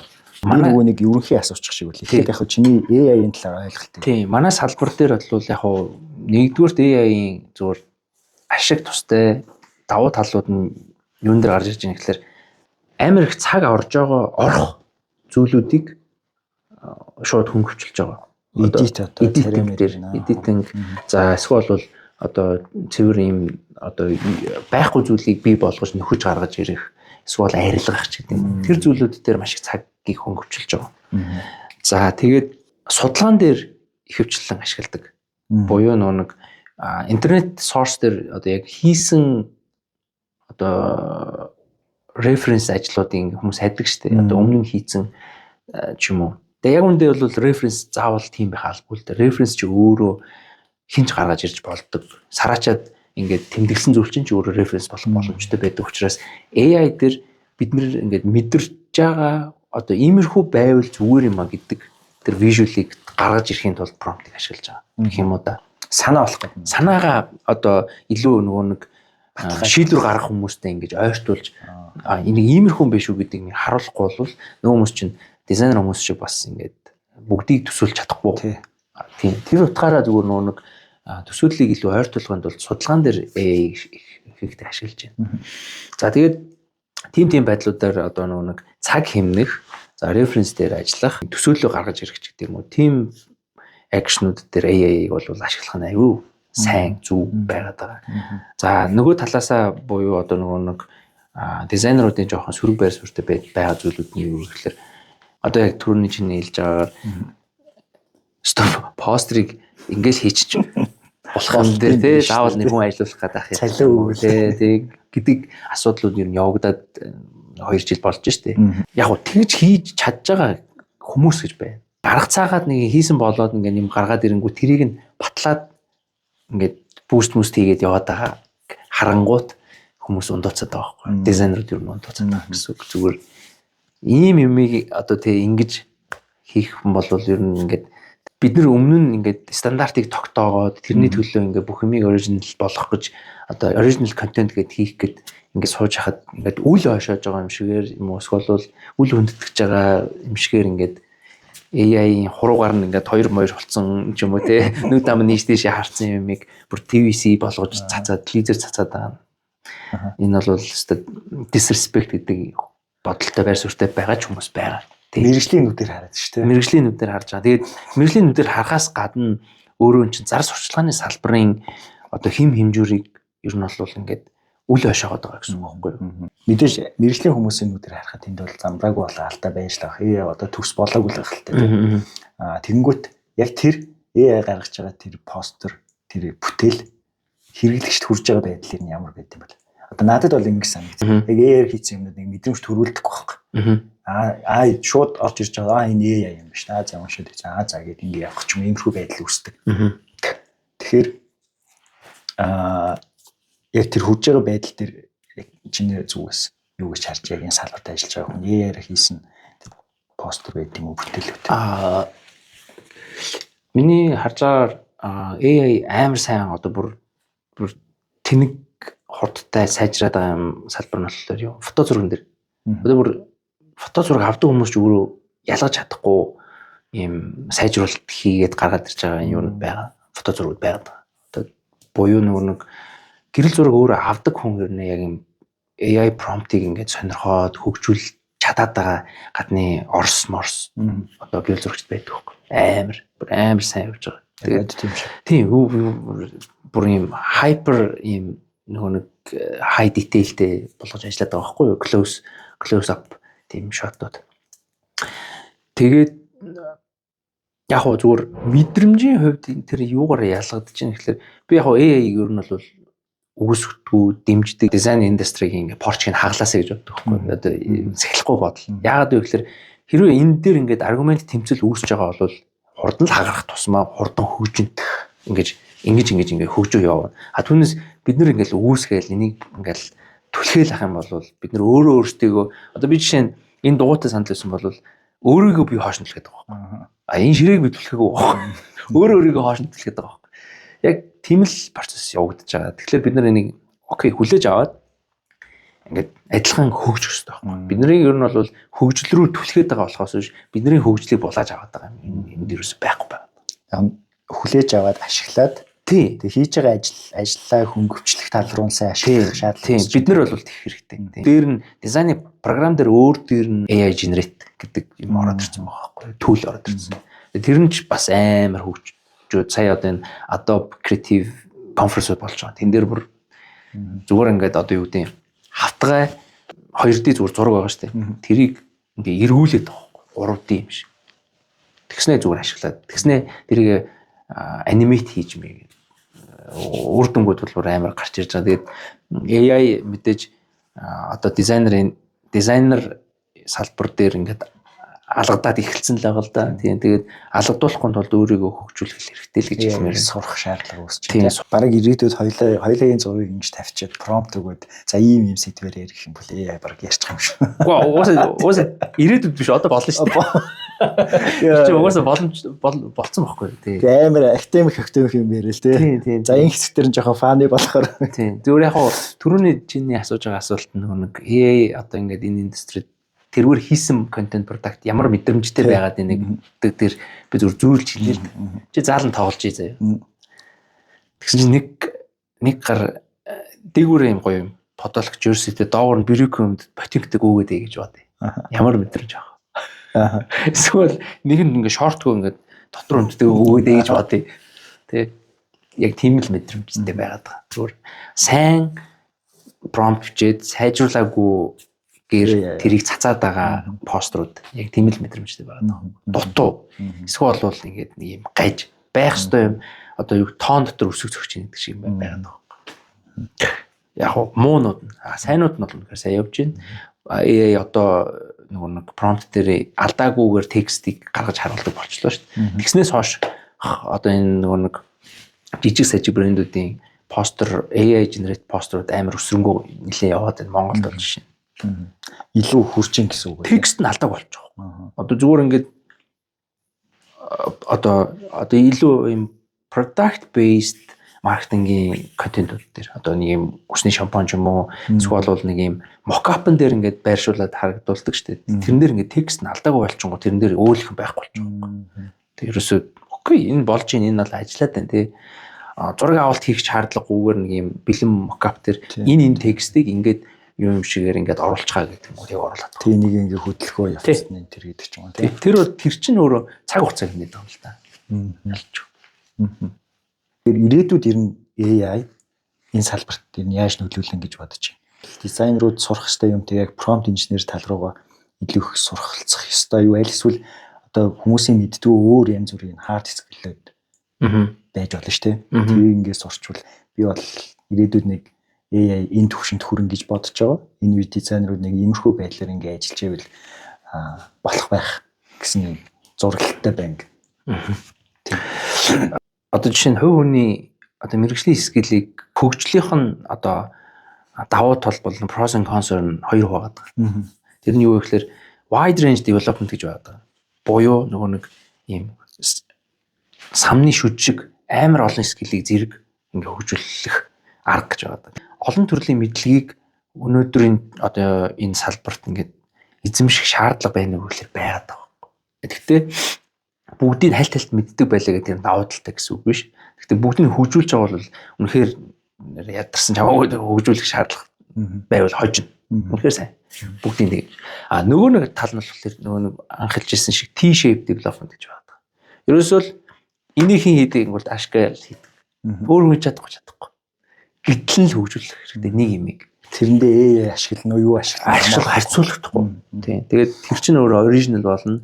Өөрөө эцсийн бүлэгтээ инфлюенс гэсэн үг байхгүй. Инфлюенсер чинь тэр чинь байхгүй. Ер нь одоо дизайнерчлэг бүх салбарт хэрвээ амар хүчтэй орж ирэх юм бол өөрсдөө ялгаруулах гол чадвар нь тэр бүтээл сэтгэл гэх юм биш үү? Яаж юм ч тийм. Одоо нөгөө нэг түрүүний ярьжсэн шиг продакшны хэр амар лаг байх нь хамаагүй гол санаа нь тийм байна. Тийм. Тэгэнгүүт чинь ингээл нөгөө нэг амар ингээл эффектээр зодвол амар зураг авалтай байсан ч гэсэн одоо гол санаа нь шээтэл шээт бол дуусчих жоохгүй. Тийм. Яг л маш чухал. Тэгэхээр AI чинь юу нь бол нэг асуудал биш. Яг үндэ хүн өөрөө асуудал болчиход байгаа байхгүй. Зүгээр л чи залхуурж гин үү тэр чинь асуудал болчиход байгаа. Чи уушаамаар л явал да. Энд чинь төлөвлөд бүгд сонголттой байна. Чамд промпт бичээд гаргацдаг байна. Эсвэл бол ингээд өөр equipment ашиглаад ингээд илүү гоё original юмнууд гаргадаг юм байна. Боломж юм байдаг гэдэг ч юм. Эсвэл бол бүр ингээд handmade одоо юм craft зүйлүүд байж болно гэдэг ч юм. Сонголт л байна л да. Тэгэл AI яг хуу зүгээр л энэ миний харж байгаа нэг юм зүгээр давлгаа цохилт байхгүй. Зүгээр л хөгжлийн нэг үе шатны л цохилт болохоос биш энэ дээр ингээд AI байх ёсгүй энэ өстө нэр худлаа өстө дизайн дээр ямар ч одоо гоо зөөгүй ингэж орж ирлээ. Энэ чинь зайлшгүй өөр хэм хүчж байгаа ч тийм. Байх ёстой юу байх ёстой. Нөгөө нэг яг график дизайны нөгөө нэг статик постэр энтер хийдгээс одоо ингээд motion ингээл хөгжөө явж байгаа шүү дээ. Ингээд дараа чи болоо. Чи яг аль алийг хийж исэн хүн. Үнэхээр одоо яг зүгээр ингээд постероор ингээд гараа явах нөгөө талтай контентын motion байдлыг ингээд оруулаад хэрэглэгчд хүрэх хоёр үнэхээр тийм ялгаатай байна уу? Тэг үр дүн нэр нь ямар байгаад? Статик зүгээр нэг юм постерын тэр ач холбогдол тэрийг үнэхээр яг ингээд зөв мессежээр график санаагаар илэрхийлж чадвал одоо тийм олон 7 секунд ийм видео болгоод ах шаардлагагүй байхгүй. Уг нь бол анхдагч зүйл чи өөрөө постэр шүү дээ. Тийм постэр тэрний үнц нь уг нь стил явсаар байгаа байхгүй. Тийм. Энэ хоёрыг харьцуулах юм бол хүрэж байгаа чиглэлүүдийнх нь мэдрэмжийн шал өөр. Motion чинь болохоор ингээд комплекс зүйлийг хүргэх дуутай дуу хөгжим ороод ирчихэж байгаа шүү дээ. Тэр утгаараа зүгээр нэг юм мэдрэмжинд ингээд 2-3 левелээр сегментээр хүрчээд байгаа. Бид нэр харах мэдрхүүгээр постерыг хараад байна шүү дээ. Тэрийг сонсохгүй. Гэхдээ тэрийг харж байгаагаар сонсож байгаа юм шиг мэдрэгддэг одоо филингээр хүргэж болдог байхгүй. Одоо тэр түрүүний тэр балыг ингээд зэжилсэн байгаа гэдэг чинь бид нар яахлаар тэр бал зажлаад байна гэдэг дурсамжид биднэрт байдаг шүү дээ. Мэдрэмж байдаг. Тэргээр тоглоод байна гэсэн үг. Тэгэнгүүт motion ч болохоор ингээд видеоор хүрчиж байгаа. Нүдэн анихад бид тэрийг сонсч болоод байна. Эсвэл voice over нь сонсогдоод байна. Би дууг нь сонсохгүй байлаа гэхэд subtitle нь уншаад байна.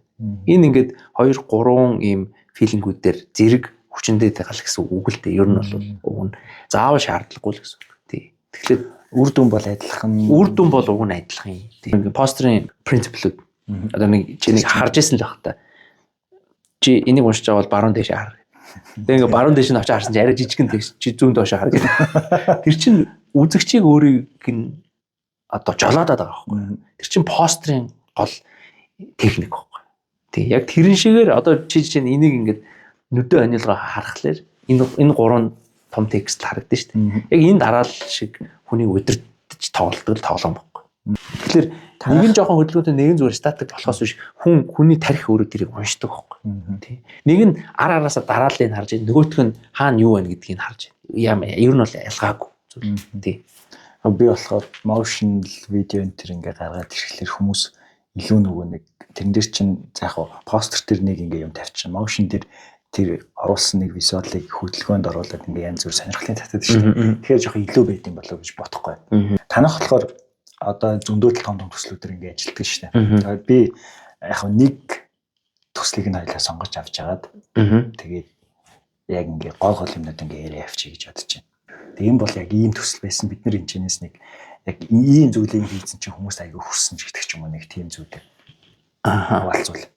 Яг уу зүгээр илүү маркетинг тал руугаа хэрнээ жоохон креатив мэдрэмжтэй ийм контентууд үйлдвэрлэсэн кейс прожект гэх юм бол яг түрүү жилийн зүгээр шинэ жилээр фрешбэкийн нэг юм юу байсан.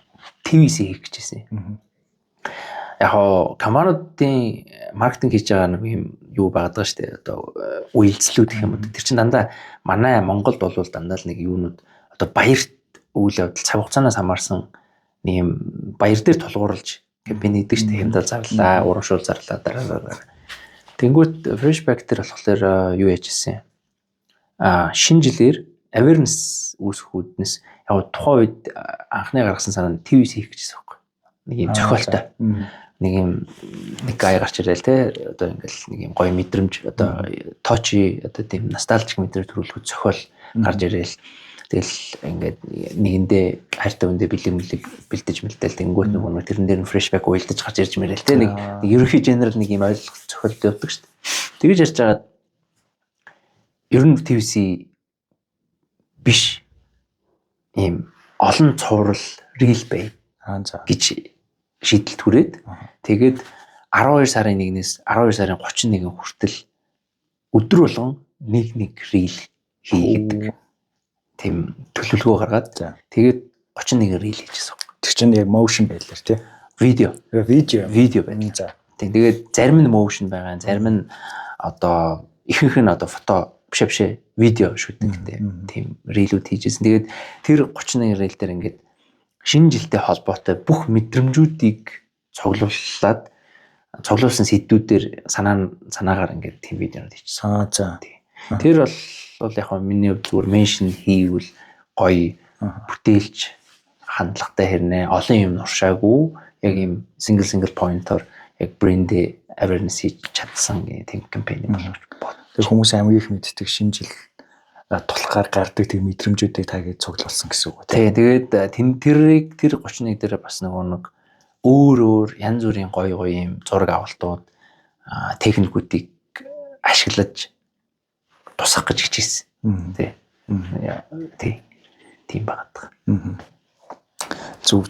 Тэр кампань бол их гоё болсон байгаа гэж бодож байна. Уусаа нэг хүмүүсийн үзэлтэн ч гэсэн яг ингээд сэдвээс хамаараад амар өндөр өсөх байхгүй. Хүрэлт нь. Ерөнхийдөө яг миний яг дизайн индастритэй холбоотой угаасаа энэ чиглэл рүү айгу ярих гэж бодож байна. Энтэй холбоотой ингээд дуусчих гэдэг шиг.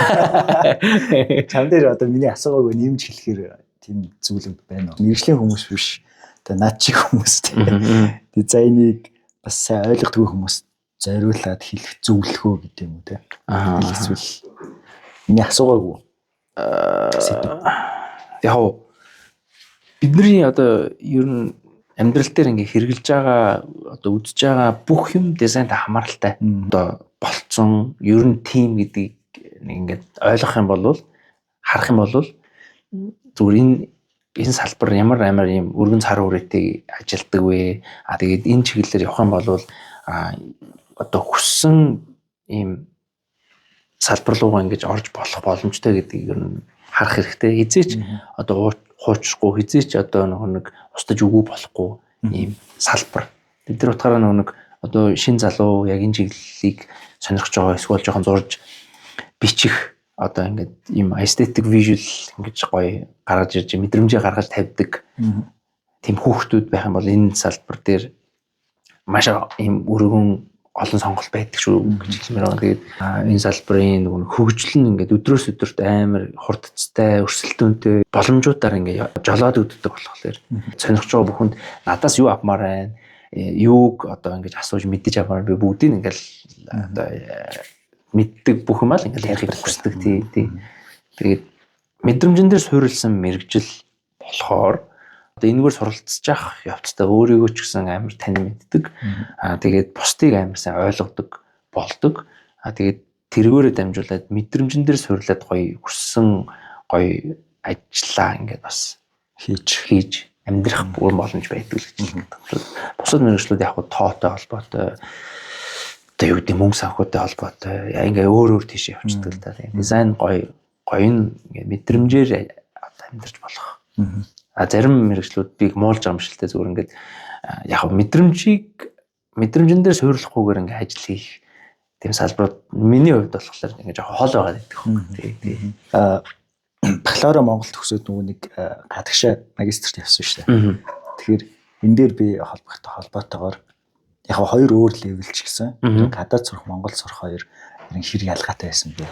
Нэг газараа удаан амьдарч агаад орчноос сольж байгаа зорилго нь өөрөө сурах байх юм бол үр дүн нөгөө амар өндөр юм байл гэж би харсан.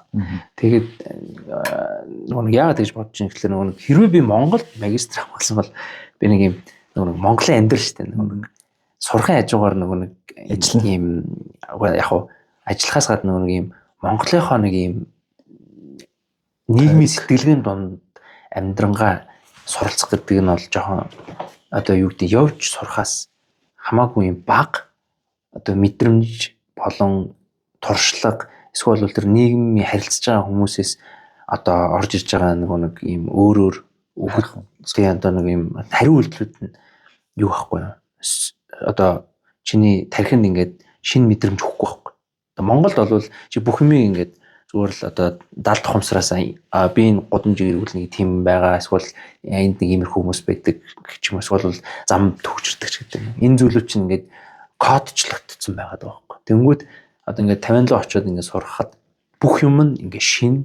Тэгээд бүх юм нь ингээд нэг юм арай өөр юм калчер, өөр ноу хаваар ингээд явж байгаа болонгууд миний тарих ингээд шууд мэдээллийг нь шууд энэ ингээд сэргэгээр хүлээж аваад гэх юм уу та. Ингээд суралцах одоо хангер нь илүү ингээ ихсээд эхэлсэн. Тэгээд яг гоо тэн дээр нөгөө нэг миний өөрийн нийгмийн итгэх нөгөө нэг амар өндөр болохоор ч гэдэг юм уу ингээд өөрийгөө за би тэнд очиод ингээд тэр хүнээс юм асуучвал тэгээ бодчихоо ч юм уу надад ерөөсө тийм бодол байдаггүйгээр болохоор ингээл бүх юм дээр зүгээр л ингээл хай гэж очил юм ярилцаал энийг яадیں энийг ингээ хийжүүл яаж юу гэж бодож ийн гэл нөгөө нэг юм харилцааны одоо скиллээр ч гэдэг юм уу явснаа нь илүү надад ийм том бенефит болсон гэх юм уу. 50-нд очиод сурахад бол нэгдүгürt орчин нь ингээд суралцах орчин үнэхээр сайн гоё бүрдүүлсэн газар үт юм лээ.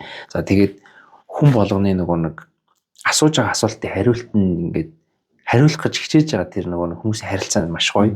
Тийм. Тэр утгаараа нөгөө нэг хинч хизээж нэг тийм одоо юу байдаггүй одоо харам сэтгэлээр юм хямсгар загнад гэх юм одоо тэр нь маш гоё байсан. Тэгээд манай сургуулийн департамент нь болохоор илүү нэг бараг 195% нь комик animation frame by frame зурдаг оюутнууд байсан. Тэгээ миний болохоор шууд real footage тэгээд motion tracking тэгээд VFX ингээд эвлүүлэг гэж арай өөр болоод төвөрсөн. Art department-ийн профессор намайг дөнгөж очиход миний нөгөө нэг гэрэл зураг авдаг background-ыг харчаад хүйе чи гэрэл зургаар юу ачаач гээд одоо TC биччихээч гээд бас нилээ юу ясаа ятгсан. Тэгээд би яг хуу миний сонирхол угаасаа нэг юу руугаа видео motion руу гэж хэлэлтэй тусгай эффект рүү гэж хэлэлтэйс болохоор окей баярлалаа гэсэн. Яг тэгэхээр нэг тэр юуны арт департаментийн багш маань нэг Америкт яг гэрэл зургаар өөрөө юм одоо мастер доктор хамгаалжсэн хүн болохоор тийм биз. Тэгээ ягаад над бас тэр suggestion хийгээдсэн гэхээр би миний гэрэл зураг яг ингээ авдаг төрөл нь болохоор нэг юм double exposure гэдэг кадрыг тавцуулаад ингээд авдаг техник гэхгүй юу. Одоо видео биш фото эвлүүлэг биш яг камер дээр өөрийг нь 2 болон түүнээс дээш кадрууд ингээд тавцуулж юм сюрреалист юм үр дүн гаргаж болдог тийм техник гэхгүй юу. Тэгээд би тэргээр авдаг байгаа тэргээр үзэсгэлэн гаргаад тэгээд одоо 50-нд очиход тэр зургуудаа ингээд профессортай ингээд харуулсан чинь бүр амар ингэж олзуурч ирсэн. Сонирхож илүү сонирхсан шүү дээ. Тийм. Яг 50 чид энэ тал руу бас нэлээд хөгжиж байгаа гэсэн. Гэрэл зураг бол амар хөгжсөн. Амар. Тийм амар сайн хөгжсөн. Тэгээд амар сайн уран бүтээлч нар ч байдгийн байн лээ би харж ирсэн. Тэгээд Тайпегийн нөгөө нэг юуны хажууханд 101-ийн хажууханд байт юм аа. Бүр амар том юм зааланд бүр ингээд бүх чиглэлээр сурж байгаа оюутнуудын нөгөө конференсууд хэд өдөр болтгоо 3 өдөр болтгоо. Очиж оролцох угаасаа нэг юм юу идэг штэ. Сургуулаас нь юу гаргаад өгсөн, requirement-ууд гаргаад өгсөн болохоор тийм юмнууд очиж оролцоход янз бүрийн уран бүтээлч нар шинэ залуу нөгөө дизайнеруудын юм community-нуудыг олж харж байгаа байхгүй. Тэн дээр жинхэнэ янз юмнууд байгаа юм байна. Үнэхээр амар байсан. Тэгээд тухайн үед чинь хоо гэж одоо бодож исэн юм болохоор ингээ очиод үзсэн чинь нөгөө компьютерийн технологийн нэг юм дипломын ажил гэдэг байгаа байхгүй. Бүр оюутны ажил заяа. Тэгсэн чинь тэр оюутны ажил нь болохоор гейм хийсэн заяа. Тоглоом хийсэн 5/5 роботор байлддаг. Main stage дээр 5/5 хүмүүс суулгацсан ингээд том лейдер ингээд энэ тим оюутны дипломын ажил гэдэг ингээд тайлбарлаж байгаа байхгүй. Юу вэ зүгээр миний зүгээр оюутан бакалавр сурж байгаа оюутан ингээд 5/5 мультиплеер тоглоом хийснээр тэрийг перформанс хийж амар бил. Тэгээд 50-нд хамгийн амар одоо ингээ хурдтай хөгжиж байгаа одоо дизайны салбар нь гейм индастри юм бил. Гейм дизайн амар сайн хөгждөг. Тэр нь зөвхөн нэг компьютер гейм биш заяа. Board game, өөр компьютер гейм, кодинг гэдэг янз бүрийн урсгалуудаар тоглоомын индастринуудыг гаргаад ирсэн. Тэгээд тэр нь visual-ийн болохоор илүү нэг юм comic, аним чиглэл рүү аюул сайн хөгждөг юм бил. Зүг. За. Сүүлийн асуулт болгоод нэрийг AltRT-Ors гэж ямар утгатай. Гоё гэж бодож байсан. Гоё утгатай шүү дээ. Эвлүүлээд ихэнд нь оруулчихгүй яа. AltRT-Ors гэдэг нь болохоор латин үгнээс сэдвчилж гаргаж ирсэн. Тэгээд Altior гэдэг higher гэсэн утгатай. Higher being, higher feeling, higher гэсэн тийм концепт үг байхгүй юу? Дээд түвшний гэсэн утгатай. Тэгээд би энэ үгийг гаргаж ирэх гэж бас нэлээд ноцолдож байгаа гаргаж ирж ирсэн. Тэгээд үгийнх нь бүтцээ альтиор гэдэг үгийнх нь алтыг урд нь тавиад үгний үндсийг гэх юм уу. Тэгээд артист гэдэг үгийг альтиор гэдгийнх нь уртлын алт гэдэг нь арт болгоод тэгээд артиор болгосон байхгүй. Тэгээд тэгэхээр утга нь болохоор higher artist гэсэн утгатай байхгүй. Илүү дээшээ артист гэсэн утгатай. Бид нэр дараагийн төвшин юмнуудыг хийдэг шүү. Тий, дээшээгээд хийдэг шүү гэхээс илүү тэмүүлдэг шүү. Тий. Тийшэл одоо тэмүүлж одоо нон стоп явах гэсэн утгатай. Түүнээс бид нар яг ийм шүү гэдэг тодорхойлолтоор зогсоохгүй. Бодож гаргасан юм тий. Үргэлж сайн л тэмүүлэх. Тий, сайн л тэмүүлэх. Өөрөөсөө одоо өлсгөлөнгөөрөө ингээд драйв хийгээд байгаасаа curiosity-г илүү сэрэг байлгаасаа гэсэн утгатай л юм да. Тий. Танах яг нөгөө agency юугаар бол ямар ч байгууллагатай хамтарч ажиллаж болдог тий. Тэгээ илүү нөгөө юун тал руугаа ажлууд, креатив ажлууд. Тий. Гоё кампайны visual тийм project дээр гэх юм да. Одоо animation, motion тий. Тэр видео тал руугаа л ажлууд дээр илүү ажиллана гэсэн үг шүү дээ. Гэтэ тэрнийхээ хийж байгаа одоо санаа нь илүү креатив одоо контентууд руу гэх юм да. Одоо байгууллага бид нар нэг юм хийн гэх юм бол та тэрэн дээр ажиллаж жоохон креатив байдлаар юмнууд гаргах гэсэн. Ер нь бол тийм ажиллаж байгаа зарчим нь ер нь тэгж явдаг гэсэн. За энийг ингэж харж болох юм байна, гэх юм байна. Санаа нь юм байна, copywriting гэх юм байна гэл brainstorm хийл явчихдаг юм. Тэгээ буц танилцсан аквал тэгээ шууд юм даа тий. Процесс ер нь тэгж л авдаг гэсэн. За стейк баярлалаа. Баярлалаа. Өөрчлөлт зурсан баярлалаа. Тэгээд би бол өөрөө яг ингээд бас хариулт авъя гэсэн асуултуудаа асуулаа, хариултаа авлаа. За баярлалаа. Хариулж чадсан бол баяртай нөө. Нэстэ дараачихын ажлуудад маш өндөр амжилт хүсье. Баярлалаа. Монголын дизайн индастри энэ салбарт гоё ингээд цахиур хаглаад гарч ирж байгаа юм гоё байгууллага гэж би боддог. Танаа одоо байгууллагыг бол тэгээд танаа хамт олон өөрт чинь одоо олон гоё Монголын гоё төслүүд дээр ажиллаж тэ. За тэрийгээр дамжуулаад Монголд бас хэрэгжиж байгаа янз бүрийн байгууллагуудаас гарч байгаа санаануудыг нийгэмд яг зөв зохистой байдлаар хүргэж хөгжил нөлөөлөх тэр гоё ажлуудыг хийхэд нь амжилт хүсье. Тэгээ маш их баярлалаа. Ер нь л яг цаад зорилго нь ер нь л холын зорилго нь яг тэр л дээ тий. Яг хойч үедээ хөгжиж дараагийн шат руу гарахт нэг яг тэр шатанд болоод гүүр болох. Ер нь нэг юм дотоод нэг юм зорилго байгаад байдаг. Тэгээд угаасаа бид нар чинь тэгэл цаг нь одоо үеийн өнгөрөөч гэдэг юм цаг нь болохоор ингээд дараагийн үе чинь угаасаа гарч ирэх хэрэгтэй. Тэр үеийн дараачих гэж явдаг болохоор угаасаа байгалийн бичгтэйгөө хууль. Тэгээд тийм учраас тодорхой хэмжээгээр нөлөөгөө үзүүлээд тэр нөлөө нь хожооштой ингээд хэрэг болоо явж ивэл тэгэл окей шүү дээ. Тэгээд Монголд энэ салбарын хөгжил ингээл бүр ингээл яг дэлхийн нийтийн юутай ингээл хамт явж байгаа л тий. За стейк баярлалаа.